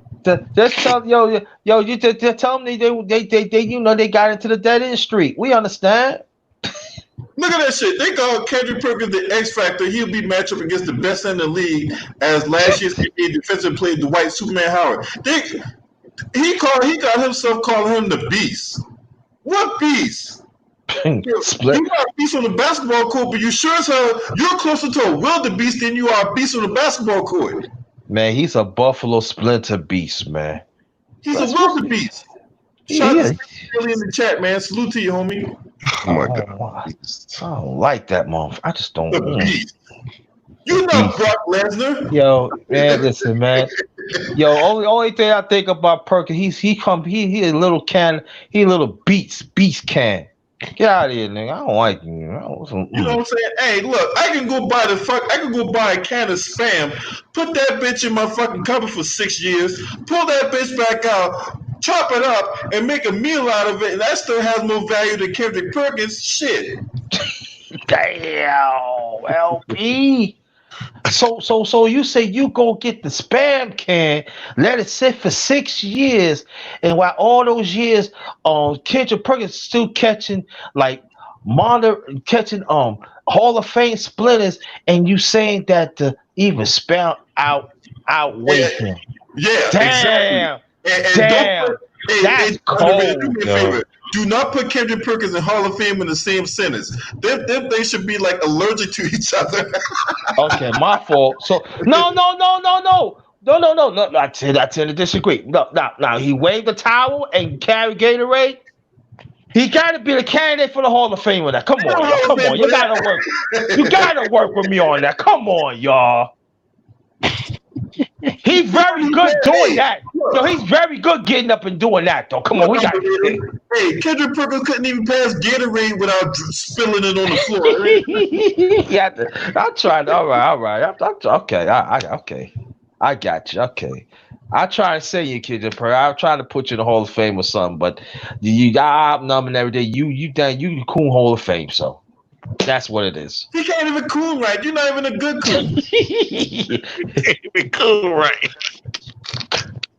You can't even coon right. You know what I'm saying? I know at least 10 coons that go in the Coon Hall of Fame before Kendrick Perkins do. So all right. So He what was we named gonna? off like 5 of them. All right. So what we gonna put him then? All right. If we can't coon right, what we gonna put him then? We gotta put him in something, man. Put him in the fucking trash can for all I care. Shit. Okay. You mean the sanitation truck? You mean the sanitation? I mean, Take it out of the way. hey, the sanitation truck. So when you drive behind it, you can see the juice dripping off the back of the truck, and you smell a motherfucker as you drive by. Damn. Well, Yeah, you know. James. Oh, Okay. God. Damn, yo. You know I don't hold back. You know what I'm saying? That's why I think he the fucking dumpster juice that drips off in the pavement that dries up in 90-degree weather. Yo. Oh, That God. motherfucker, he's a waste buffalo, man. That's a waste fucking buffalo, man. He the beast. And what? Shit, bitch. Will the Yeah. beast, maybe. At buffets. Yeah, He's not. maybe when Golden Corral had the secret eating competition on Veterans Day or some shit. You know what I'm saying? No, they like that shit when he comes, man. You can't eat no more, man. You a splinter motherfucker, man. You need to go. No. He lived vicariously through the Notorious Bay talking, give me the loot, give me the loot. Come on, bud. That Kendrick, man. Is this the same? All right, let me tell you. Is this the same one he said a few years ago that damn, what's that motherfucking name? Used to play for the Celtics. Robert Parrish? Nah, that was somebody else. Man, what's that motherfucking name? Huh? He was somebody that was actually good? Yeah, he was good. But he flippy flop. Damn. It was Antoine Walker? Yeah.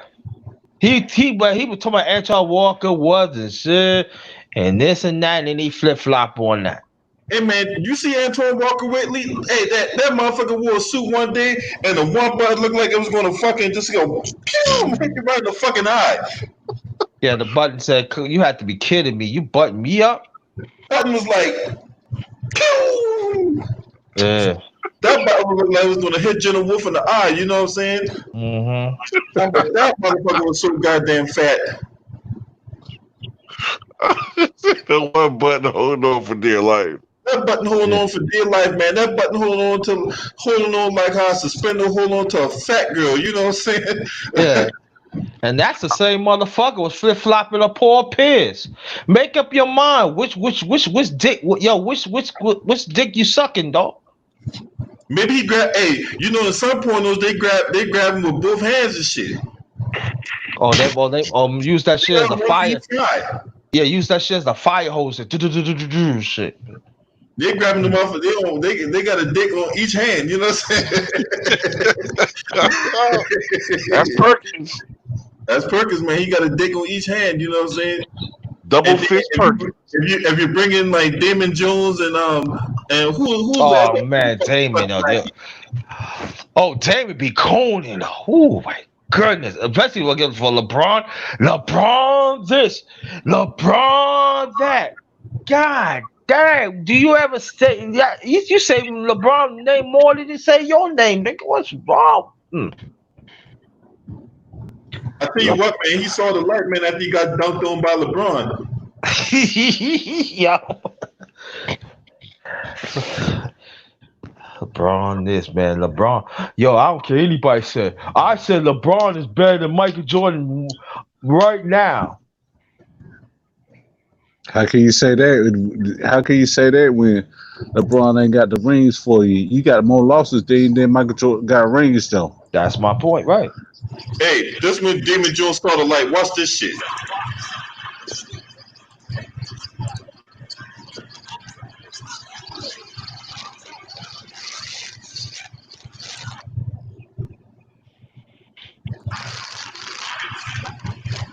That's when Damon Jones saw the light.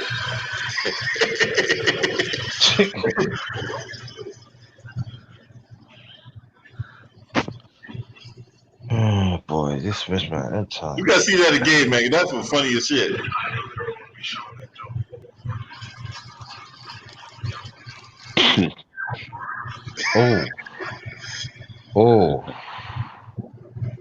Oh.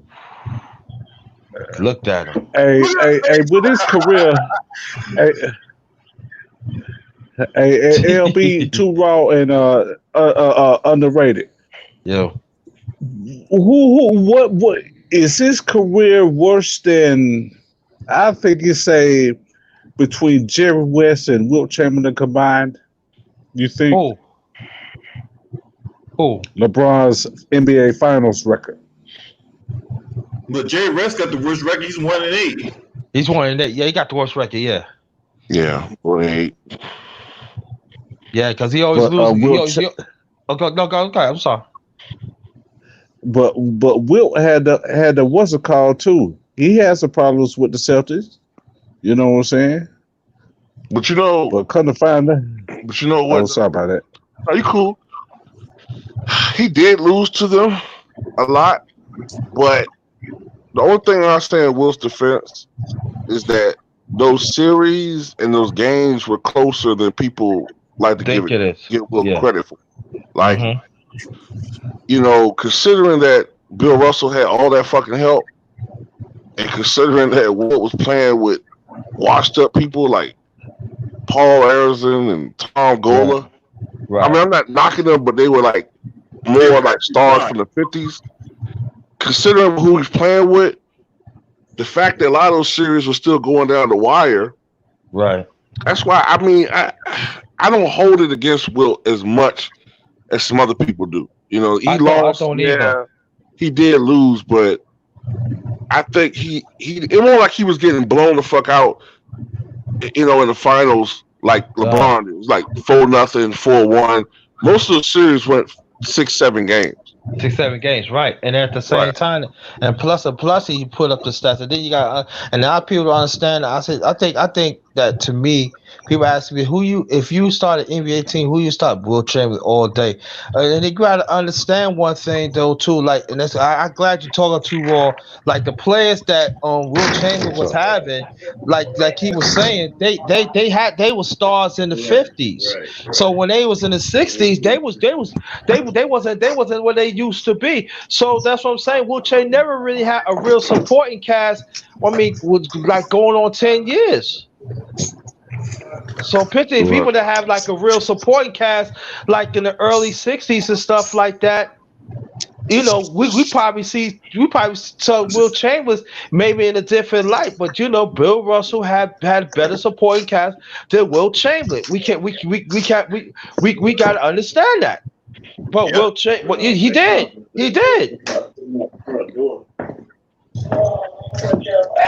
Yeah, I'm gonna tell you this, man.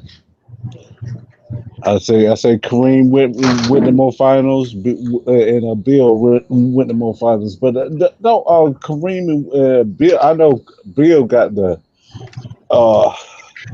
record for still got the record for NBA Finals. But you think Kareem was up there? I think Kareem is up there, but he ain't got no losses on his resume when it do. comes to NBA Yes, you Finals. do. You do have NBA Finals loss on the record. He Yes, you lost do. twice.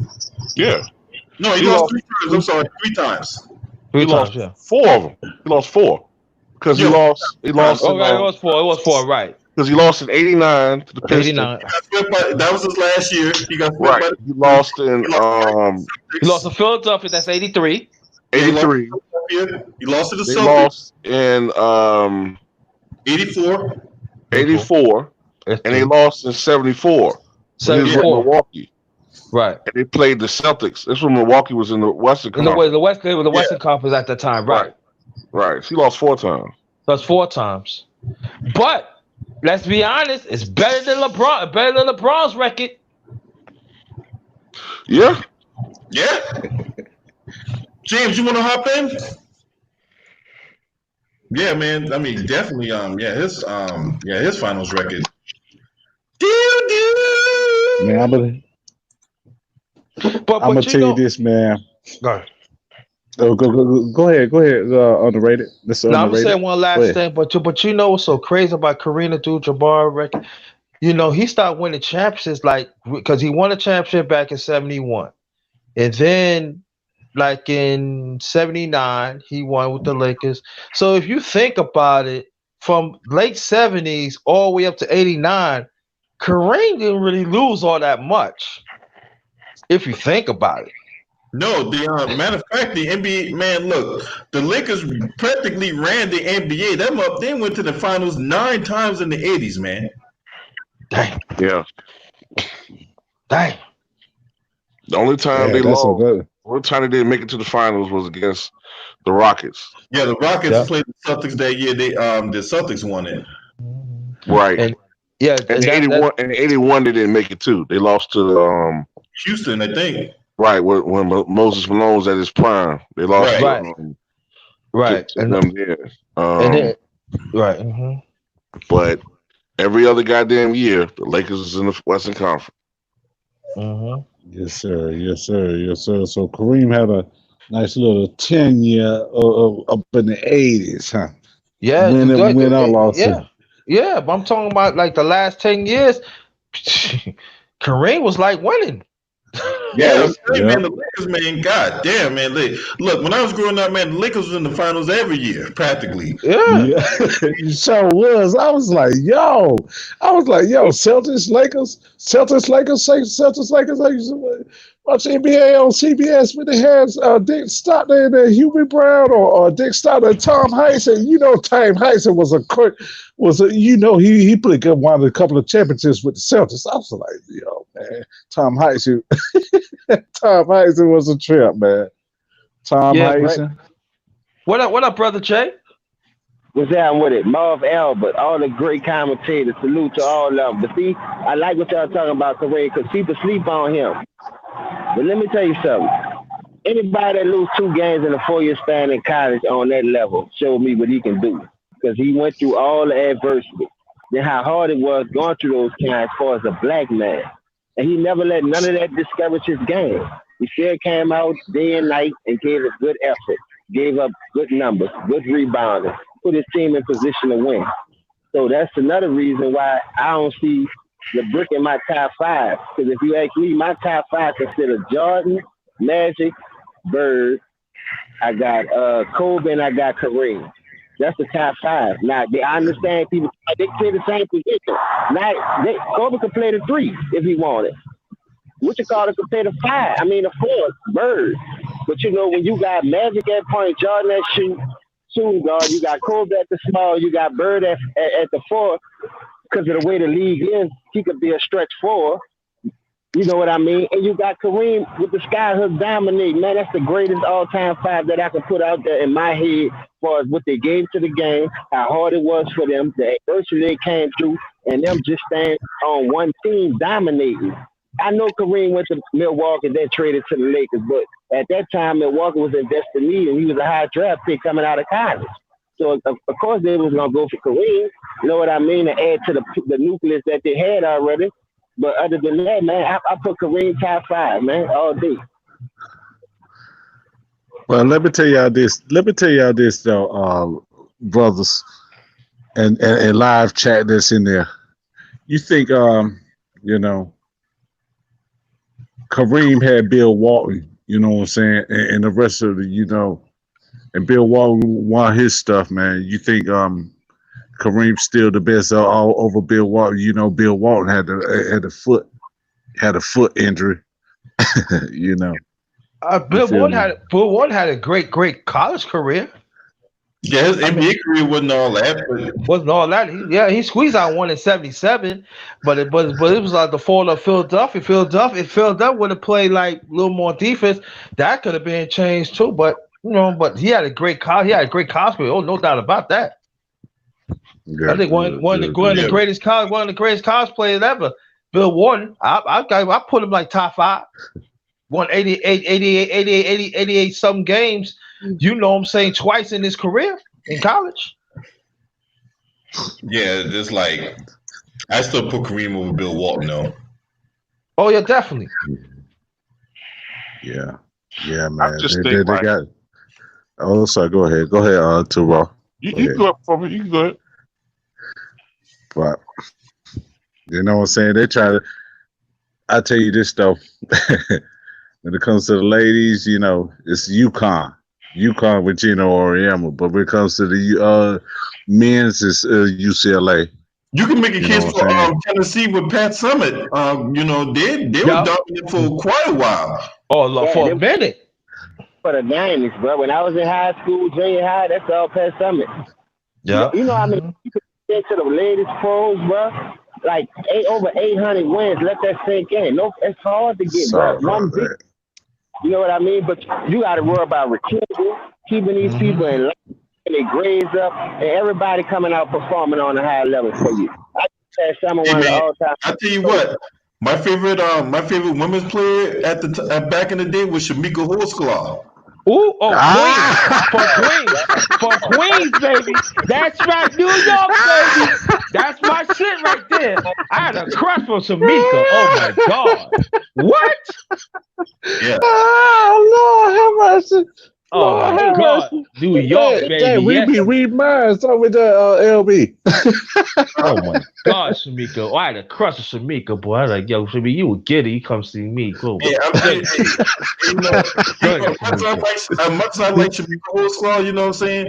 But you know, my female crush wasn't even in basketball, it was in gymnastics, man. I used to like Dominique Dawes, man. You know what I'm saying? I'm like, damn, I want. Oh yeah. You can't go wrong with that, LB. You can't go wrong with that, man. Can't go wrong with that. I agree on that. I agree. Can I switch with you? Let me stop. Shit, I want to fucking, you know, do a spin off the fucking helicopter and jump off, not the helicopter, spin on the ceiling fan and jump on my dick, man. You know what I'm saying? Shit. Yeah, and you know what, man? You know, and I say, "Where LB, man? Yo, wait, what happened? You doing those lives, man?" Oh, LB, he doing flips, man. We gotta leave him alone. Yeah, trust me, if I'm in some gushy shit, you know what I'm saying, I ain't gonna be doing no live stream, you know what I'm saying? This is not not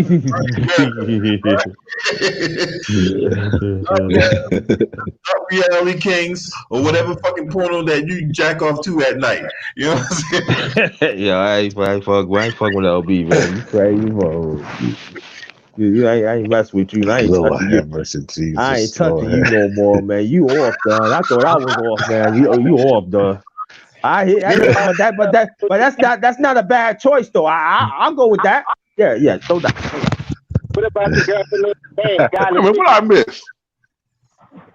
I took a bathroom break. What I missed? Oh, we was talking about. At first, I said my favorite female basketball player was Shamika Horsclaw, right? Right. And then, you know, and then underrated, you know, he got a, you know, he had a flashback about, you know, dreams of fucking the R&B bitch. Yeah. Yo, blow me. And then shout out to Ricardo Rappel in the chat. And then I say, then I turn back and say the person I would like to sleep with the most wasn't even in basketball; it was in gymnastics and about Dominique Dawes. Ooh, yeah. Yeah. Lord have mercy. Damn. Yes. Yeah. I like the girl for Notre Dame and Maya Moore. Both of them bad. Yeah. I let them take me to the hole all day. But I tell you one thing, the WNBA got the great lips is Tina Thompson. I know she could suck a corn cob and a motherfucker make it sunny all goddamn day. Ain't no way in the world. Oh my Houston God. Comets. Oh And my she thick yes, out the- Lord. and she Yo. thick. Houston Comets. And thick is her. Yo. I said, Yeah. Tina, you gotta bless me. I know. Oh my God. It'd be like, yo, dunk on this shit Houston right Comets. now. Oh my gosh. She used to wear the different lipstick, all color lipstick. I said, man, man. Thompson? Huh? You talking about with them lip boy. I ain't Tina lying. Thompson. right? Oh my God, yo! Every time I used to look at it, there, man, I was fucking with the ex one time. I said, yo, suck my dick just like that, yo. Look her lip. Oh my God, I like Tina Thompson, man. Oh, Tina, like, damn, she was sexy too. Oh my God, like, yo, I talk to the fucking mic, please talk to the mic, man. Yeah, that was Tina Thompson, right? Yes, Mhm. yes, sir. Yeah, she Yes, has sir. God damn. But the WNBA, you know what I'm saying, it was good for the league because, you know, you had people that had chances that make a league like that. You know, we had Cheryl Miller. What's that old girl that used to dribble the ball like Pistol Pete? You know what I'm saying? You know that girl. Now You know that lady. That was Swoop. Yeah, You had Cynthia Cooper. Oh, they call her WNBA Jordan, Cynthia Cooper. Cooper used to give people problems. I like Cheryl Swoop from LSU, Yeah. bro. She was dope. Yeah, because Zeus was no joke either. Yeah. And then the other one, who played for Houston, they had like three of them on that team when they was tearing it up when they first come in the league. Houston Comets had one of the teams. Yeah, man. And everybody from UConn, I don't care who it was, come on down. Rebecca Lobo even snuck a ring in with New York Liberty. I was like, I remember that. Yeah. Yeah, kind of find she ain't play not one doggone see hurt herself. Doggone messed me up. I was pissed off. You know another female basketball player I like too? She actually coaches at the University of South Carolina. Is what the Dawn fuck? Stanley? Dawn Staley, yeah. Dawn Stanley, yeah. Philly, yeah. Damn. I actually had a little crush on her when I was a little kid. Yeah. You talking about Dawn Staley? Yeah. Dawn Stanley was stacked though. I see a little. She's been over there. I said, "Dance, Dawn Stanley. I didn't know you carry like that. Nah, man, I have to bend over and do something to you." Word. Word, dog.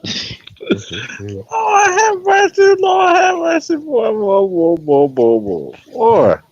But I'm gonna tell y'all this, man. I hope WNBA do really big things, you know what I'm saying, after this COVID virus, you know what I'm saying. We already have Minnesota Lynx won their championships since the Minnesota Twins been BSing right here in baseball, you know what I'm saying. The Minnesota Lakers been doing that. Then you got LVZ with his Washington Mystics, you know what I'm saying, Della Don and all them, you know what I'm saying. Hopefully they do all right. You know what I'm saying? WNBA. Yeah, I like Ella Don, man. She a beast, man. Yeah, she played with a bad back and still did her thing over there in the WNBA finals, you know what I'm saying? So other than that, man, hopefully these sports come back. If they don't, we'll be all right. You know what I'm saying? We'll be all right. Hopefully. And that's hopefully. So let me ask you a question. Oh, go, Jay. Go, Jay. Go, brother Jay. Go ahead. I'm just saying, you know what I like about not having sports? Because they're playing all the old games and we can see all these bums who claim they the GOAT.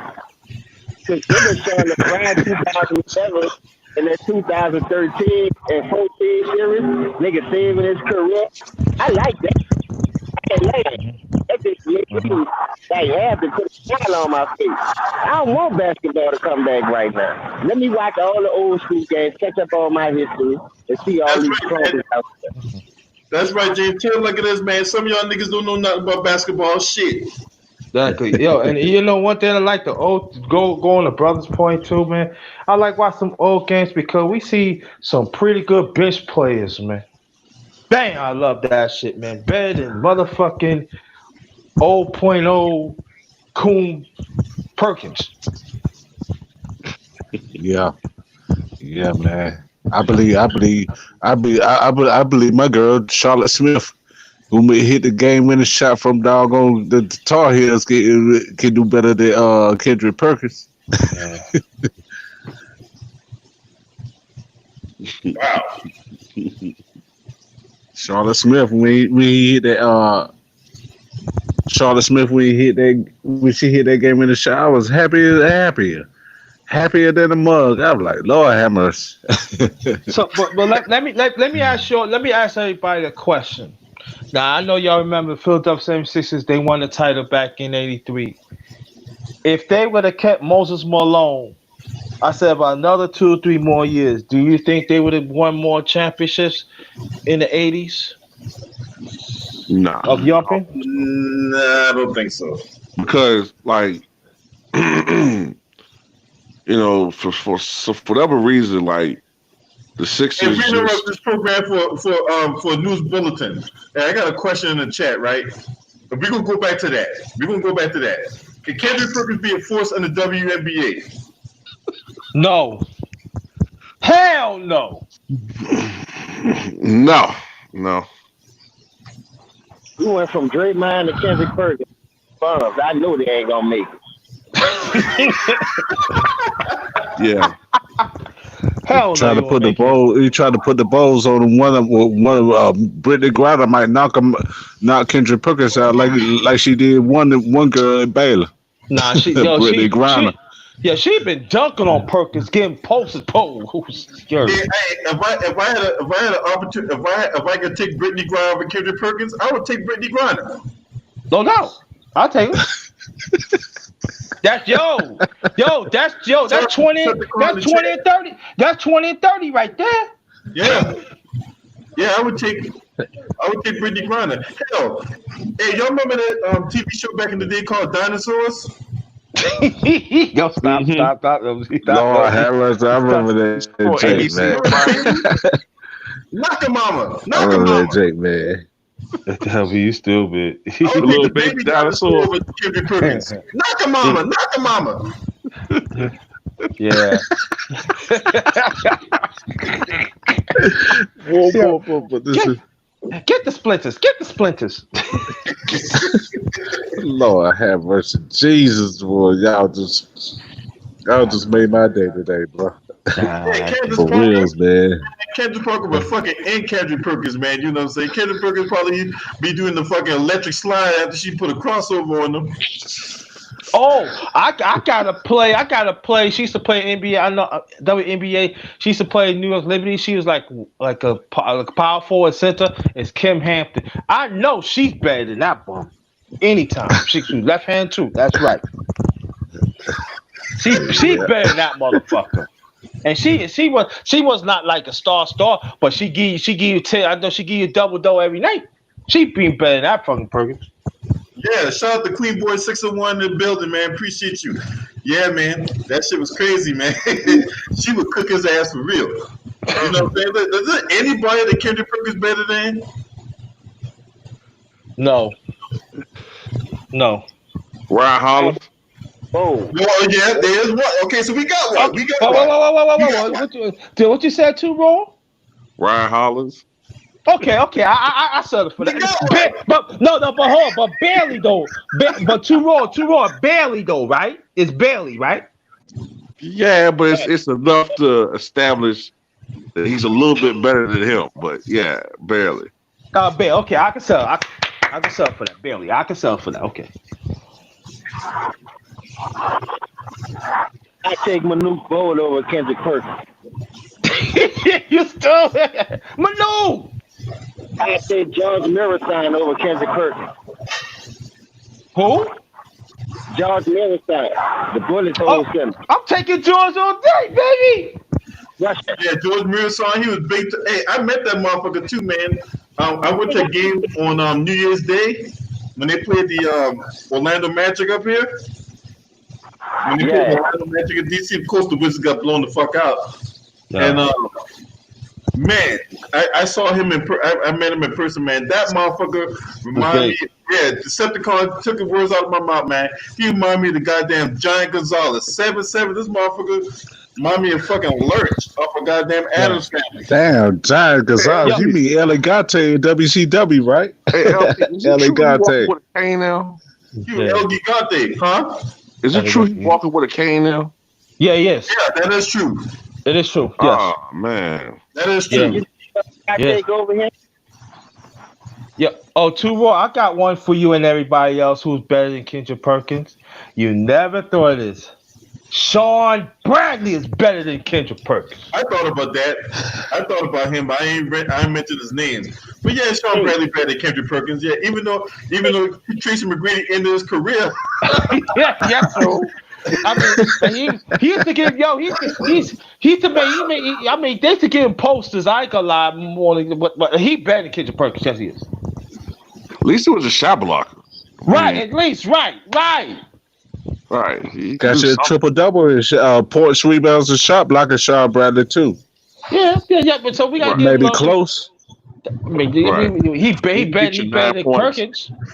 9 rebounds and maybe 8-9 blocks in a game. Right, exactly. That he much better. So we got to put some respect on Sean Bradley. He much better than motherfucking. Don't maybe go to George Mirasan. Mirasan better than man. Mirasan better than Perkins, man. Come on, man. We got to put some respect, man. Mirasan better than Perkins, man. Yes, man. Hey, Sam Bowie was a bust, right? Wasn't Sam Bowie the bust? Number 2, man. Yeah, Sam Bowie, he was out of Kentucky. Yeah. Would you take him over Kendrick Perkins? Yes. I put him in the Hall of Fame than Kendrick Perkins. I take Sam Bowie. I put him nigga. Fuck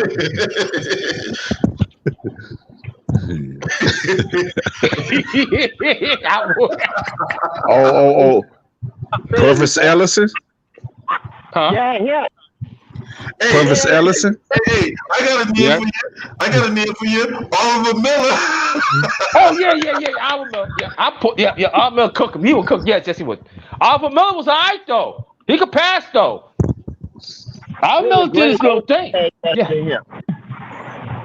Mm-hmm. I mean, at least 8 died.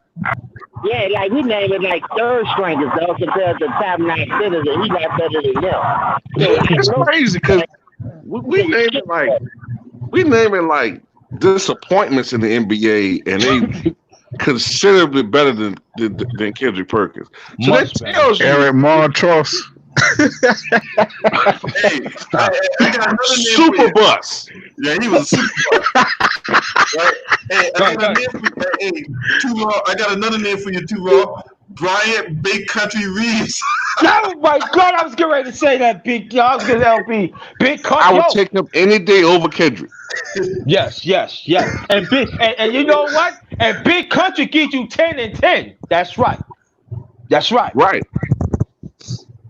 Damn, he played with Kendrick, Sharif Abdul-Rahim in Vancouver Grizzlies, right?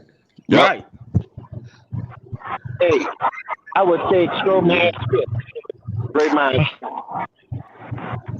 Ooh, another super bus. And you're right. I'd take him over Kendrick. What's the name? What's the name again? Strowman Swift.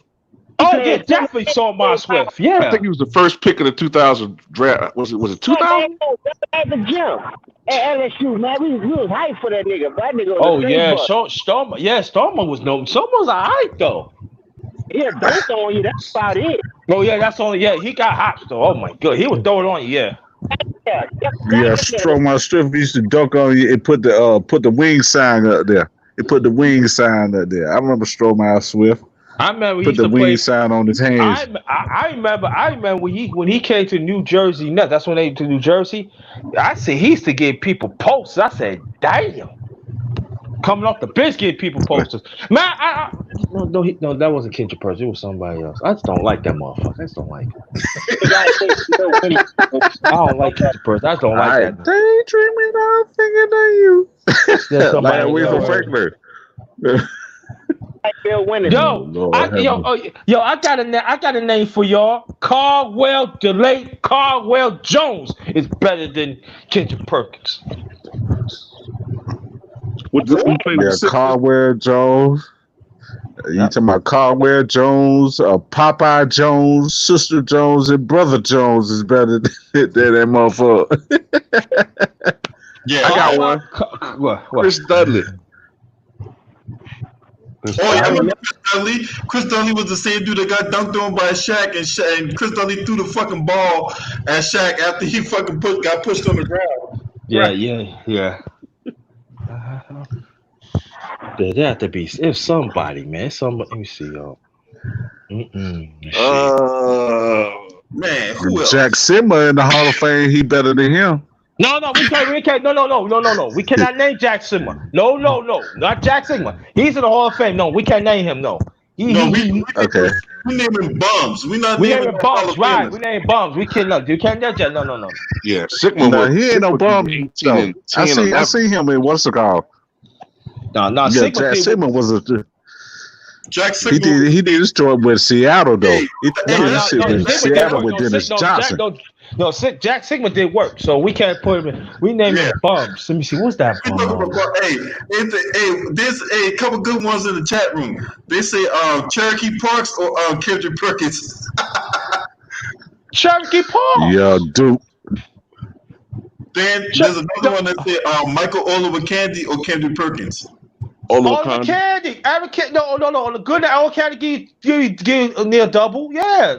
9 points, 10 rebounds. Come on now. He much better. Come on now. Stop playing. I don't like the thing is, these guys are like the guys we naming, they're busts, but it's only because of what they were expected to be. You know what I'm saying? Mm-hmm. But they still, what they accomplished, they still were better players. They were still more consistent than Kendrick Perkins.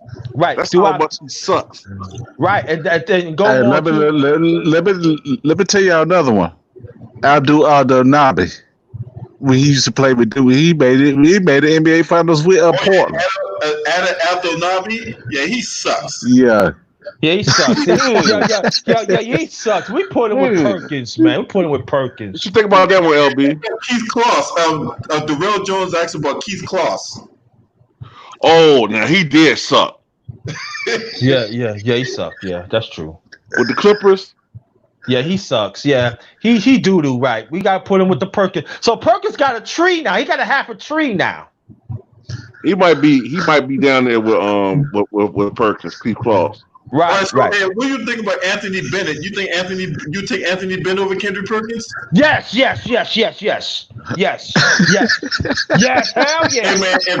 Yes. Right now, if that's the case, man, I'm leaving my roster spot open, yo. Because Anthony Bennett is fucking horrible. I understand that, but hear me out. Anthony Bennett could give you 8 points a night, though. Come on, you gotta work with me now. He can now. Come on. I don't know now. I mean, because didn't he shoot only like 26% for his career? That's the first year though. He did improve. I thought it was his whole career. He shot 26% from the floor. Oh, you talking about Anthony Bennett? Yeah. Oh no. No, I thought you talking about somebody else. No, you Bennett down. Yo, Perkins guy started having disciples. Yeah, he put him with Perkins. Yeah, Bennett was the worst. 6'8".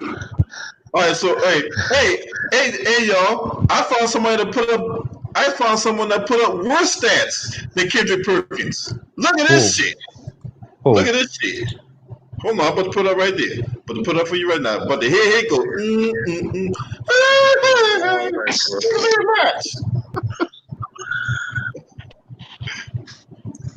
Look at this shit. Anthony Bennett for his career: 4.4 points, 3.1 rebounds. Look at the shooting percentage. Man, won't he a guard or something? Won't he a guard or something? No, he was a forward. He was a forward. He was played the Look at forward this spot. shit. Look at this motherfucking field goal percentage. That small and or power. 42%. No, Lord, I can't really see it. Tell me, his field goal percentage of that. It's I can't really. 42%. Damn. Lord have mercy. There, Charles Barkley, he the sport. I'm gonna tell y'all this. Charles Barkley was the smallest power forward in NBA history, but he still can put more stats up than doggone Anthony Bennett. Hey, time out. I fucked up, right? His field goal, that's his 2-point percentage is 42. His actual field goal percentage is 39%. Damn. That's low. Did he have 1 year where he shot like 27% or something? I think that was the second year, I think. His second year, he shot 42% from the field, and then his last year, which he only played like 23 games with only one start, 41%. I mean, just doo-doo. So you say he's worse than Perkins? Yes. No, I don't like that. I don't like Perkins, man. I want him to be going. I don't like him, man. I don't know, man. I don't like that, man. I want Perkins. I want Perkins to be fucking worse than all fucking. Man, look, so we found two people that's worse than Kendrick Perkins, Ryan Hollins and Anthony Bennett. And then statistically, Anthony Bennett better than Ryan Hollins. That's true. I agree on that. So Ryan Hollins is like the fucking worst player. I would take Yee Jillian over Perk. Okay? Hands down, I would take Yee Jillian over Kendrick Perkins. What about the Davis brothers? We played Indiana back in the 90s. Nah, they could give you 10 to 10, both of them combined. No, not combined, but together. Antonio and Dale Davis. You know what I'm saying? Because they used to fight too. You know what I'm saying? Kendrick Perkins ain't gonna fight nobody. Not Antonio Davis. I'm talking about the other Davis. You talking about Dale Davis? Dale Davis, yep. I think Dale Davis Man, Dale Davis. Kendrick Perkins. Yeah, that's what I'm saying. Hell yeah. Thank you. That's all I'm saying. Right. He's a scrub. Yeah.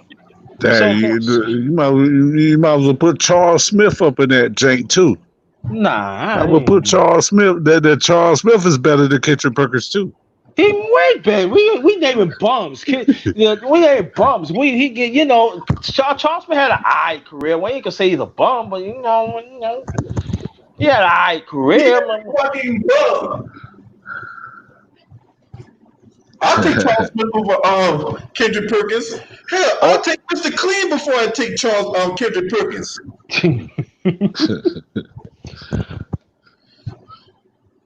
Lord have mercy, man. All right, I'm gonna bring something to y'all. Kenny Gaddison. Kenny Gaddison. That's easy one. That's easy over Perkins. Kenny Gaddison. I said, Lord have mercy. I'll take Stacey King over Kendrick Perkins. Any day. Yep. And you know what? And Stacey King did play in the championships too. He didn't catch no splinters at Kendrick Perkins, and he scored the ball too. Oklahoma too. That's right. Cliff Livingston. Fuck all that. Cliff Livingston. What's out? Chicago. Yep. Bulls. What time is it? Game time. Who? Yeah. What I'm cooking? Hey man, I'm cooking spaghetti tonight, bro. Spaghetti and what? What you put in your spaghetti, dog? Man, I'm making them shit. I'm making the straight up Italian type shit. Like Italian, okay. With the pancetta and the fucking and all onions, garlic. You know what I'm saying? That's the shit they be cooking in Italy. I bet you all of us could cook better than that fucking cool Kendrick Perkins. I don't like him, man. I hate that. I don't like him, man. Kendrick Perkins couldn't lead a whole bunch of Rottweilers to bowl of kibbles and bits. All right, we all know how bad he is. He's a Yeah. Yeah, You can't lead a horse to water, but you yeah, can make him drink, huh? yeah, athlete of all time. you know the Rock Wallace said, man, you're a loser, man. You're 0.1 score. Shut the fuck up. Get out of here, man. Get on your job, man. Feed us his dinner. You Hey losing yo, fuck. hey yo, check this out, man. Check this out. You can lead the horse in more water to make him drink, but you can't teach a man how to fish, right? You know the Well, old saying. well, I could tell you one thing. You can always see a loser catching splinters, and yeah, and then back in that dictionary, that's Kendrick Perkins, the Mm-hmm. best splinter ass ever kiss him. That's right. Hey man, hey, would you take DJ Benga over Kendrick Perkins? Huh? Would you take DJ Benga over Kendrick Perkins? Yeah, he an NBA champion with the Mavericks, won't he? He won NBA championship with the Lakers. Yeah. With the Lakers, and the Yeah. with the Mavericks too. I thought he won one with the Mavericks though. Not that I know of. I think Oh, But okay. hey, but that's the one player I would take. I would take over Kendrick. That's the one player I would take Kendrick Perkins over. Oh. DJ Benga was fucking terrible. Okay, Yo, stop playing, OB. Stop Oh, playing. I know what you're talking about. I'm just playing. Stop playing. Stop playing, I OB. would- Stop playing with me, man. Stop Hey, playing, OB. you know what I Yo, think though? stop playing, OB. Hey, you know what I think though? I think I'm thinking of Mahimi when he won with the Mavericks. I'm taking y'all Mahimi over goddamn Kendrick Perkins, right? Indy, that's right. Yeah, I man. agree. And you know what? If they have a Hall of Fame right now, I pick Mahimo. Yes, I would. Yeah, I'm taking y'all Mahimi over fucking Kendrick Perkins, man. That's obvious. Right, he was a serviceable player. He had a little Jimmy. He put it on the floor. He used to get foul trouble, and he was he did I he banned Perkins. Yes, he would. Yes. Yeah, really. Can I make a video about my top 10 all time? Yeah, I'll do that. I'll do that. I'll do that video. I don't know when I'll probably do that video probably within the next week or so. Got a lot going on, got schoolwork, all that type of shit, you know what I'm saying? Now I'm gonna put out more videos, man. Yeah, man. Yeah, man. Man, you know, he's a fucking scrub dub me in the tub. You know what I'm saying? Oh, I got one for your Odell Pondanese. Oh my god. Yeah, I would take Paulinese From over Utah. Perkins. From Utah. Hell, I'll take Mark Eaton over fucking Kendrick Perkins. Oh, no, all day, right, yeah, no doubt. That's a. Mm-hmm. But DJ Benga is fucking horrible, dog. I mean, I don't know if that motherfucker even averaged a point in the NBA. DJ Benga.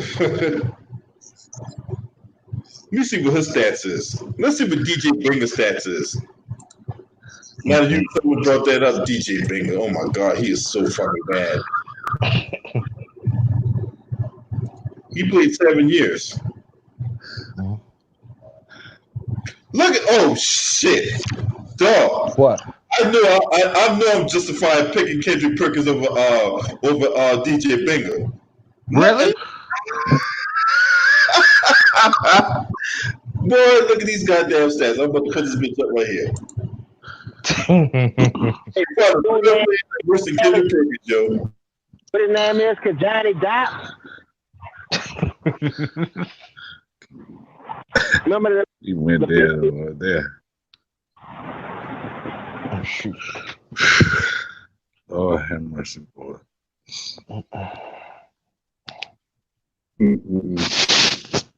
Marathon. I got one for y'all, Marvin Webster.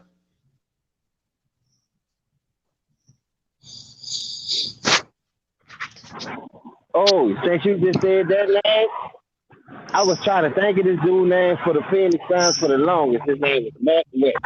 Remember him? Yeah, I remember. Yeah.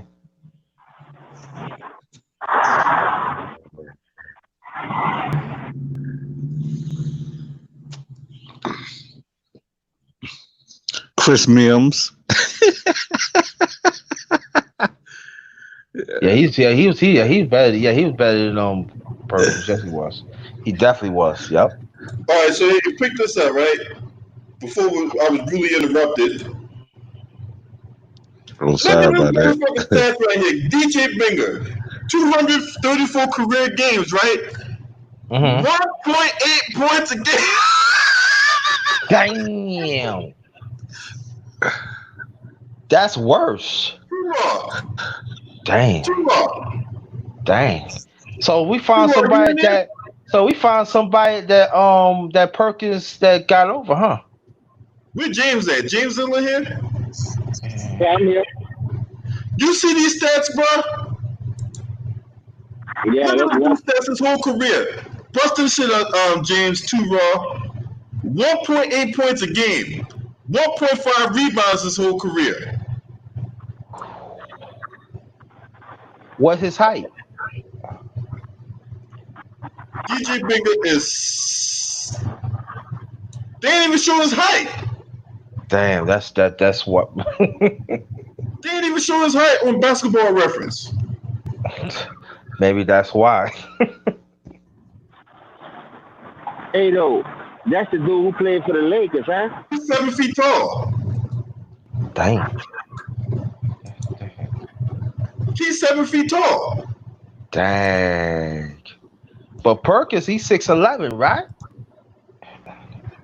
Yeah, Kendrick Perkins. So DJ Binger. Oh man, hey, look at his minutes per game. He only averaged 6 minutes a game. His whole career. Dang. This motherfucker wasn't even getting time in mop up duty.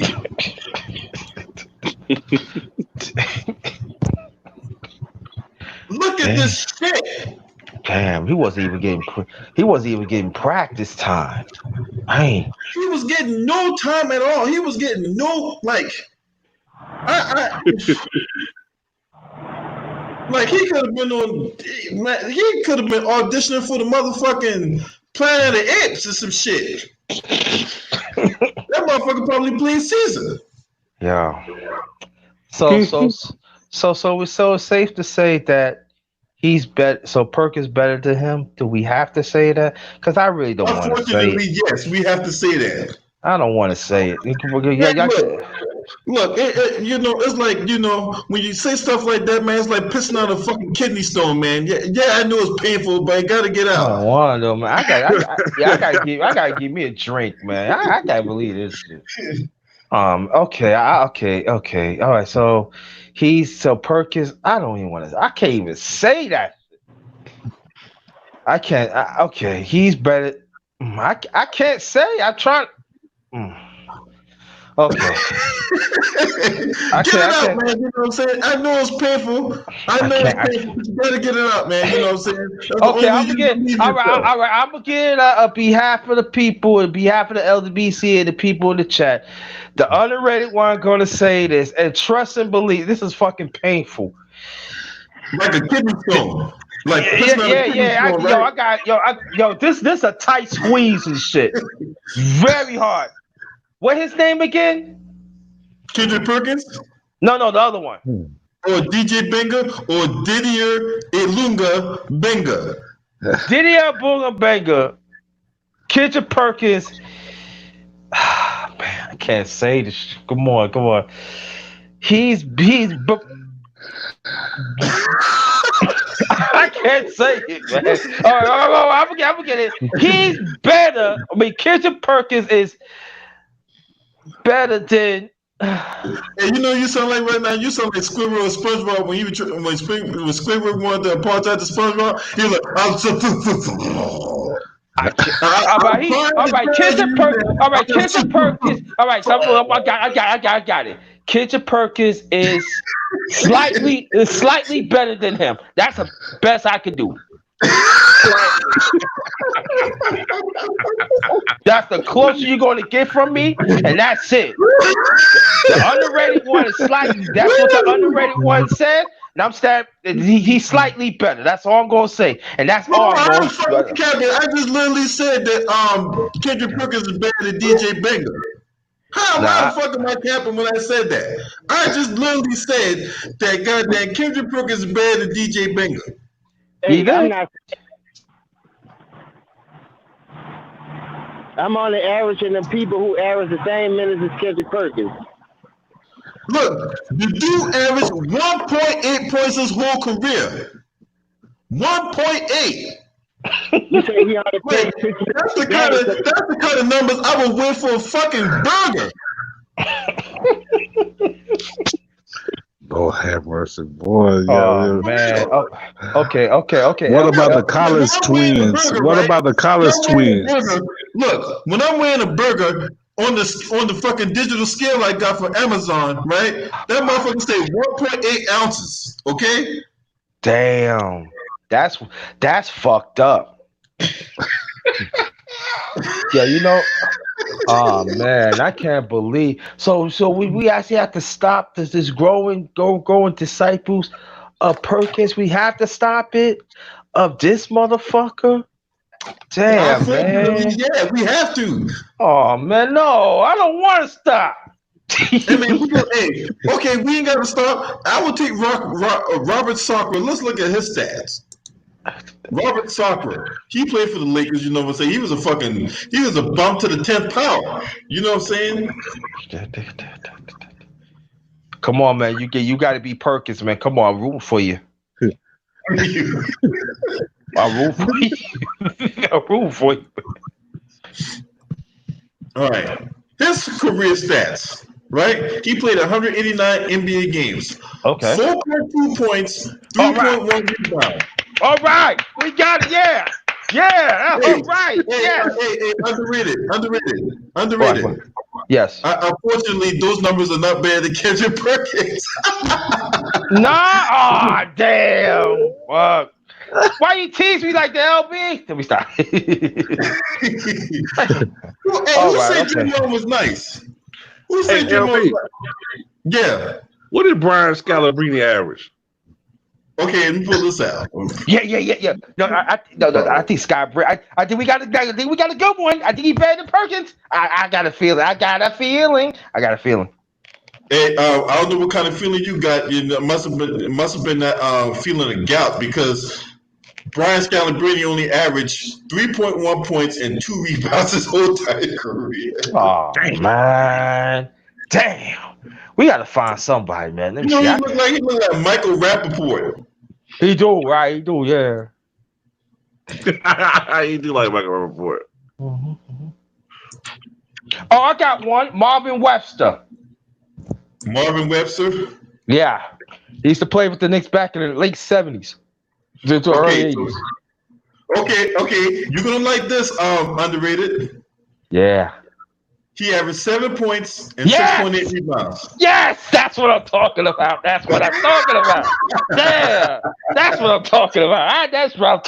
Hey, LB, like, you know somebody else that sucked ass chips? Ass chips? Yeah. She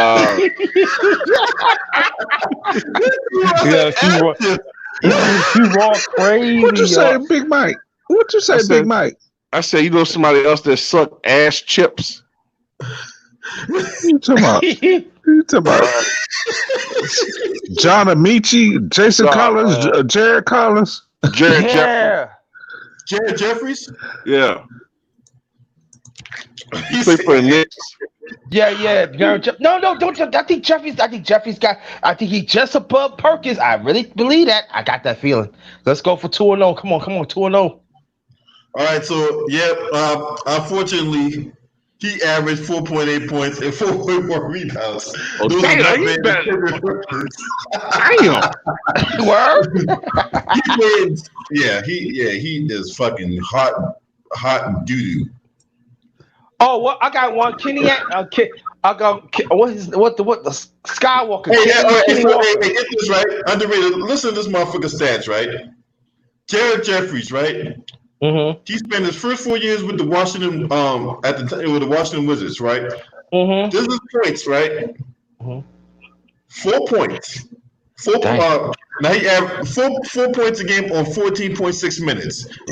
Damn. 5.7 points on 23 minutes. The next year, 6.8 points on 26 minutes.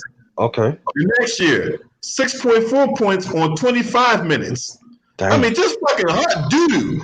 You know, that's no good. Yeah. Yeah, I mean, this dude. It's not like he wasn't playing minutes. This motherfucker was playing minutes and sticking up the joint. Yeah, that's minutes right there, especially in those days. Yeah. I mean, just doo-doo. Just doo-doo. I mean, it's the kind of doo-doo that make the fucking the doo-doo insect want to dig a hole and put in the fucking ground. Okay, so let me ask you a question. Could we add him on Perkins' disciples? Yeah. On the tree? Let's add him in. Yeah, fucking doo-doo. It's growing. That's nice. There's a difference between those bums and fucking Kendrick Perkins. You don't see these bums on TV. You don't even. Hey, look. The next time you see these bums, when ESPN do a segment on Where Are They Now, you know what I'm saying? And I'm gonna tell you, the majority of them sometimes they have better careers after basketball too. John Amici averaged 6.2 points, but he only averaged 2.6 rebounds. That's a little better than Perkins. Not from the rebound, and this motherfucker's 6'10". He's 6'10". Oh, he's 6'10". No, that's not good. That's not good. No, that's not good. What about Third Belly? Oh, he's way better. I just mess with y'all. He ain't way, but yeah. Yeah. Speaking of Utah, what about Blue Evers coming from ECU? What about Blue Evers coming from ECU? You know what I'm saying? He came. No. We talking about big man. We ain't Blue Evers is a guard, man. Okay. Talking big man. Yeah, we talking about big man. GMG. Yeah, talking big man. I mean, goddamn, these motherfuckers are like bums. And I could give one name right. Kenneth Perry is to Kendrick Perkins. Look, He's a Hall of Famer. He's a Hall of Famer. To Kendrick Perkins. Luther Wright. So someone asked me about Luther Wright. Oh my God. Yeah. Look him. I think I had a feeling he's much better than Kendrick Perkins. Unfortunately, he's not. Hey, look, I'm pull up his stats. He only played in like 15 career games, right? Oh yeah. That's the one. That's the one that his ex-wife set him up, right? You talking about somebody else? That's not the same one. I'm trying to remember. This wasn't Luther Wright? About Lorenzen Wright. Oh, Lorenzen, all right. Yeah, you're okay. Lorenzen Wright. Okay. Yeah, you're thinking about Lorenzen Wright. Lorenzen Wright. Now, okay. Luther Wright, he's 7'2", right? Uh-huh. He only played 15 career. Look at this motherfucker playing efficiency rating. This motherfucker playing efficiency rating was in the negative. Yeah. In a trade, Kendrick Perkins. That means Perkins better than him. Yeah. How you playing efficiency rating in the negative? Damn. That look like somebody. That should look like somebody's bank account when they in debt. Damn, I thought, man. Oh, okay, all right. Oh man, I don't like that mother. All right, Perkins slightly better. Perkins better than him. Okay, I said it. Okay, all right. Go ahead. It's so painful to say. It's so painful to say that.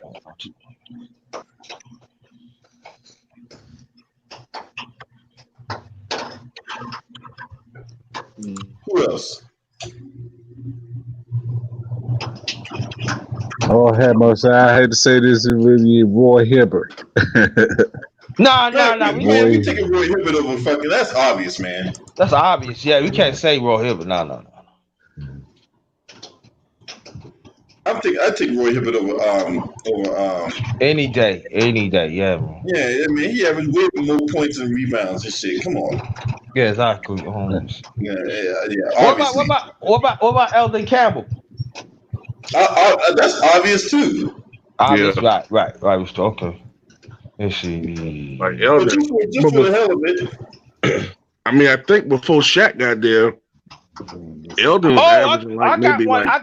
I got one for y'all. Too raw. You might love this. Mike Trubisky used to play New Jersey Nets back in the late 70s, early 80s. I remember Mike Trubisky. He's better. He's better, right? Yeah. Okay. Yes. Yeah, Mike Trubisky. I remember him. Yeah, obviously, man. Yeah. Trubisky give 20 a night. Word. Yeah, obviously that's easy. Yeah, unfortunately, the let me tell y'all this. Say Jack Haley. Tom McCullough, Matt Geiger, Tom Tolbert. Oh, you say what you say, LB? All right, so Jack Haley, right, 6'10", right? He's a fucking this dude's a fucking scrub, right? 341 career games, right? This dude averaged worse stats than fucking Kendrick Perkins. 3.5 points, 2.7 rebounds. Oh God! Oh my God! Oh man! So we got to say, I remember he only played. I think his last year with the Chicago Bulls, and they won 72 games. He played in one game. The rest of the games, he was a bench rider, like just not bench rider, just a cheerleader. He was an unofficial cheerleader. So we could put him in the Splinter Hall of Fame. Hey, what's the Splinter Hall of Fame? I guess. Yeah. Is that where the bums go at? But we got to give him a little leeway. He did want some championship.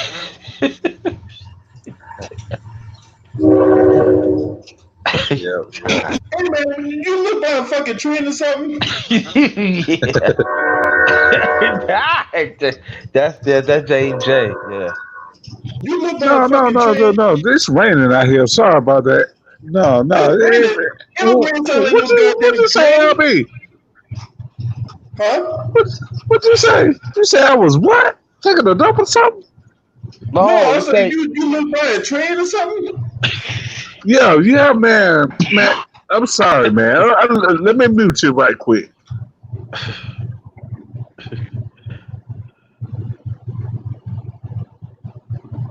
No, I was just asking. I'm not trying to cast aspersions upon you or whatever like that. I'm just trying to figure out if you live by a train station or some shit. Yeah, man. I stay by here over by the train. They got a feed mill right here, and they doggone always come around here putting all these meals on these doggone trains, and then they doggone try to do this stuff at the last minute. So I apologize on that. That's why I try to put it on mute, man. Yeah, they got these trains over here. Then you got Amtrak coming from DC and all that. They say speed faster over there better than what's it called than these CSX trains. You know what I'm saying? So I apologize on that, brother. No, you good, man. You know what I'm saying? I was just curious and whatnot. Yeah. But other than that, man, we just naming out names, huh? So far we found 3 people is better than Perkins.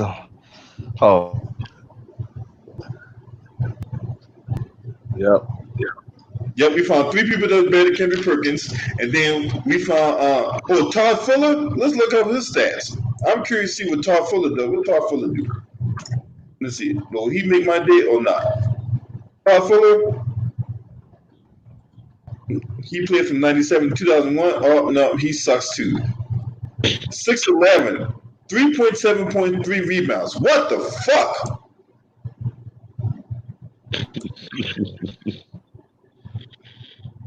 What the fuck is that? That is fucking disgusting. I'm trying to remember what team he played for. That's like toe jam between the crack.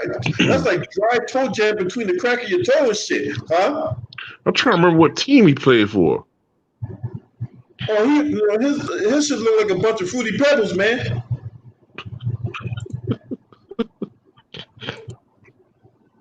Todd Fuller. Let me see what how many teams this motherfucker playing on. This motherfucker, hey, This motherfucker played for more teams than JMJ 21-21 got friends. But nevertheless, you know, he played Golden State, Utah, Chicago, and Miami. You know what? He might have been on one of those finals teams with the Jazz. Because that name do sound a little familiar. I said he might have been on one of those finals teams. Season, the 98-99 season, he didn't play. He never played in the NBA Finals. Oh, he didn't? No, because the 98-99 season, that was the year the Spurs played the Knicks. What was he playing in 98? Golden State. Oh. Yeah, he's doo-doo. He's doo-doo. He's doo-doo. And then his advanced stats per 36 minutes, he barely cracked 11 points. That's if he played 36 minutes. I mean, you just suck big donkey dick. Golden State drafted Tar Full over Kobe Bryant. Oops. Lord.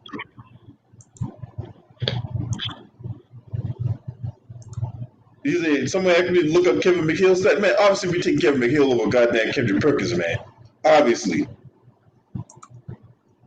Hell, I'll take Kevin McHale's. I'll cut off a hair sample of Kevin McHale and recreate it, and I'll take him over fucking Kendrick Perkins. Shit, I'll take Kevin McHale right now and take him over Kendrick Perkins. Yeah, you think? Well, I don't know, Mike. I haven't played the game in almost 30 years. Think you got faith in me? I think you're better than Kendrick Perkins. Oh, yeah, hell yeah. I take Buck Williams' game right now over Kendrick Perkins. Yeah, I take Kevin McHale college career over Kendrick Perkins. Yeah, I would definitely take Kevin McHale over Kendrick Perkins, man. That's points and 16 rebounds coming out of high school. You can't get 5 in the pool.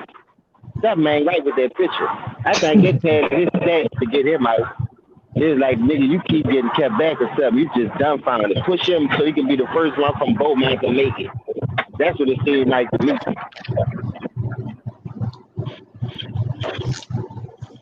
motherfucker, I do work Lamont Lane. You know what I'm saying? Just because I don't put my personal life on YouTube, I don't need you to talk about. I'm like, Tommy, I ain't got no damn job. Nigga, I got a job. Shit. Who said that? Lamont, FYF Sports Debates. Talk about he been trying to debate me for weeks. Oh, that's the one being Ticket TV chat. Yeah. That's the one. Okay, yeah. Had the one on them black. Thanks for the limb rock. We come up here. Salute to FYF Sports, bro. I like what you're doing, bro, but you gotta sell some line rock when you cook it, bro. EA Sports is in the game. Yeah, I'll take Sean Kemp after he got fat over Kendrick Perkins. Yeah, I would too. LB, do me a favor. What Mark West stats was favorite? Oh, Mark West. I forgot about him, and I just watched him play both in the NBA Finals too. Mark West. Now, hey, this is somebody whose stats is very much in line with Kendrick Perkins, right? 5.7 points, 4.9 rebounds. What's up? That's like borderline, How long right? did he play, though? Right. He stayed. Was that too wrong? But how long did Mark West play? He played them, you see, 13, 15, 16, 17. He played 19 years. 19 years in the NBA? Yep. God damn. So really, he probably way better than Perkins. It's probably like the last 2 years of his career hurt his numbers. Right. Mm-hmm. His best years came with the Phoenix Suns because he averaged 12 points a game in the 87-88 season. How many rebounds he averaged? In the 89-90 season, he averaged 10.5 points. How many rebounds he averaged? For Phoenix, when he was with Phoenix? Yeah. These numbers ain't good, bro. Let me see. So the year he averaged 10.5 points, it was 6.3. No, I take that back. The year he averaged 11.8 points, he had 8.3 rebounds, and then the year he averaged 10.5 was 8.9. But shit, that's still better than Perkins. Yeah, still better than Perkins, right? Yeah. See, his last 3 years, he didn't really play a whole lot. He played probably 7-10 minutes and shit like that. Yeah, because they had Oliver Miller. So he was on that 93 team when they played the Bulls, Mark West. Yeah, man, them motherfuckers, all the motherfuckers, man. You know what? I would still take Mark West over Kendrick Perkins. Any I day. would too. Any day, yup. And I think he shot like 58% from the floor, if I'm not mistaken. Yep, he sure did. Yep. Much better than Perkins. Much better than Kendrick Perkins. Give him the minutes Kendrick Perkins had. Them average go up though, bro. He was a role player coming off the bench to spare minutes, and he still did better than Kendrick Perkins. And this thing was a starter. Right, he was a role player. He was a role player, right?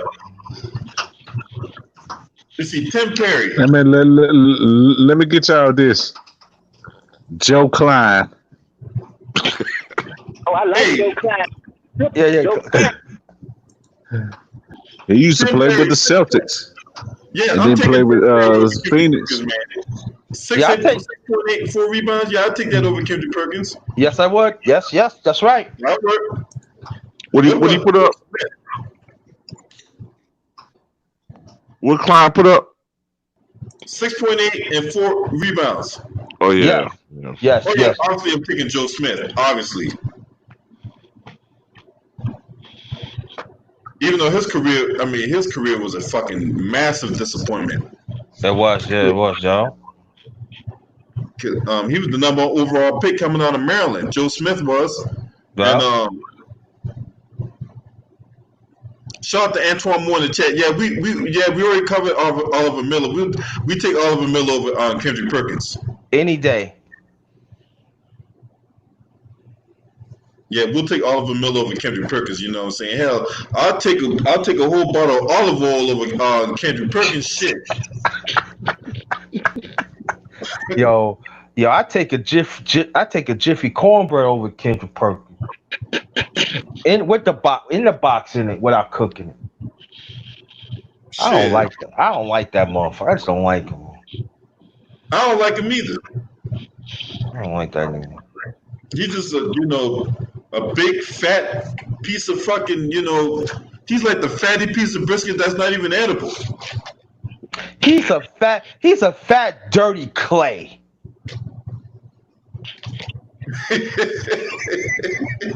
Damn, you talking about Scrapple or something like that, ain't you? Y'all talking about Scrapple or something like that, ain't you? He's worse than Scrapple. He's a dirty coon clay. I don't like that motherfucker. I don't like him. I don't like him. Lord have mercy, man. You gotta soak a plate for 30 minutes before you get to wash the bitch. That's Kendrick Perkins.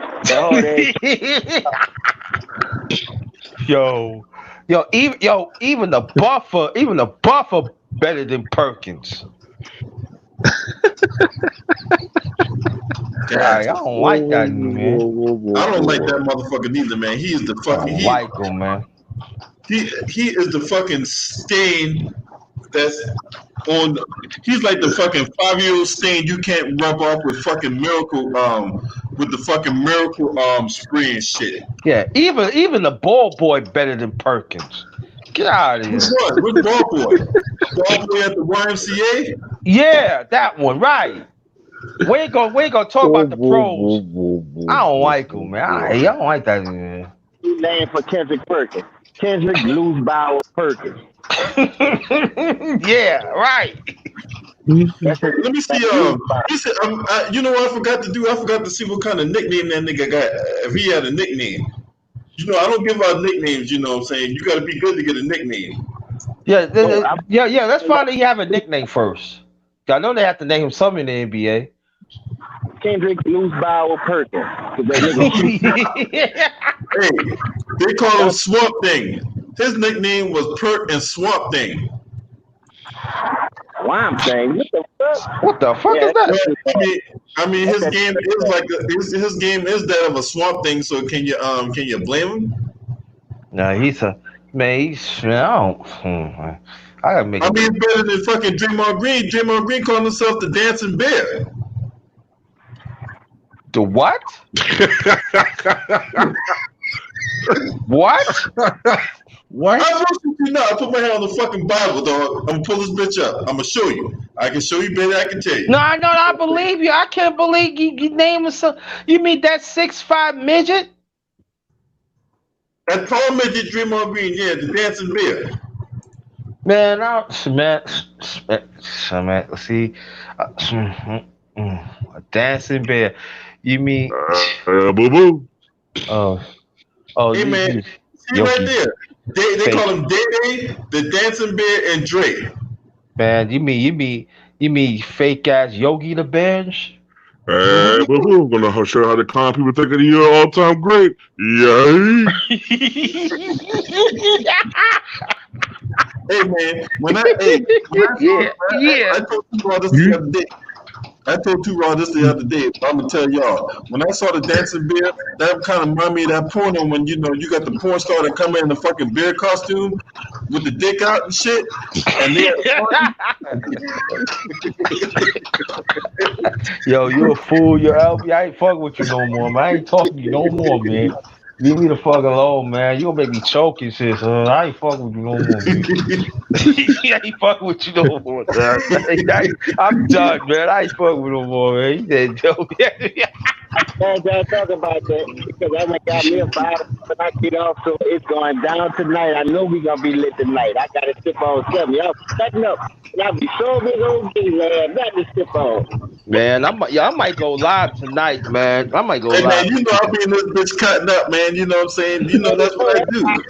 Here, you to keep it real, you and T-Raw, bro. When y'all come back, I can't miss y'all show, man. I'm trying to hit 2 things up for y'all, but they only won't give me one, you heard? Yo, I got one for y'all. Willie the Pooh is better than Kendrick Perkins. That's right here. Well, and what's Winnie the Pooh character? The actual Bill Piglet. Yo, the flip, Barney Rubble better than motherfucking better than Perkins. Oh yeah. Damn, Barney. Damn, Barney. That's fun.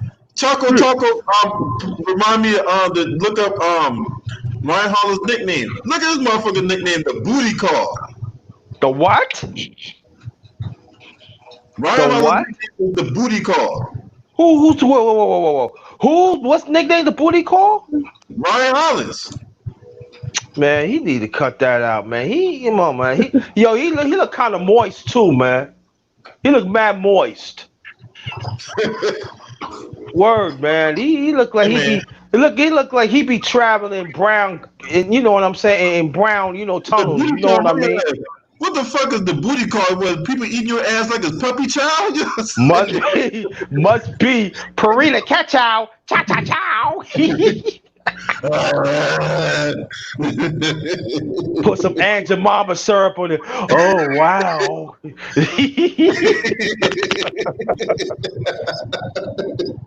Fuck out of here, man. I don't like him, man. He said, ooh, give me that old Aunt Jemima. Oh.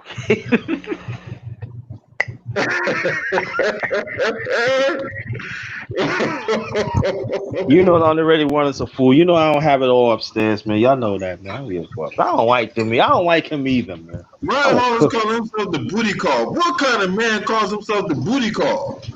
You know why, right? Yeah, he taking dick in the ass, but you know, but all right, but he taking dick in the ass though. But you know that though, at least he averaged more getting dick in the ass than it be.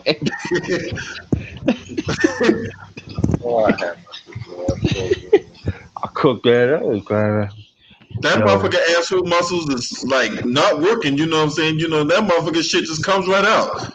No You wonder gotta wear you. the pants. He Yeah, gotta wear the pants at 40. yeah, you look at his face, man. No wonder he look more moist and intense, man. Now, okay, I figure that. He's like, hey boy, you look a little moist over there. The mad moist, he look mad shiny, though. Come on now, though. Come on, we gotta be You honest. say you look mad shiny. Look mad shiny, though. He do, man. He do, man. It's shiny, man. Like like they give him some dick juice or something, like buff his face or something, man. He look mad moist, man. He do, man. Come on, hey, he do look mad shiny. Yeah, oh, nah, though. I don't like no motherfucker that's mad shiny, man. Shining, yeah. Yeah. I'ma keep winning. I'm gonna lose Yo, my mind. Yeah. sweet Sunnydale boy.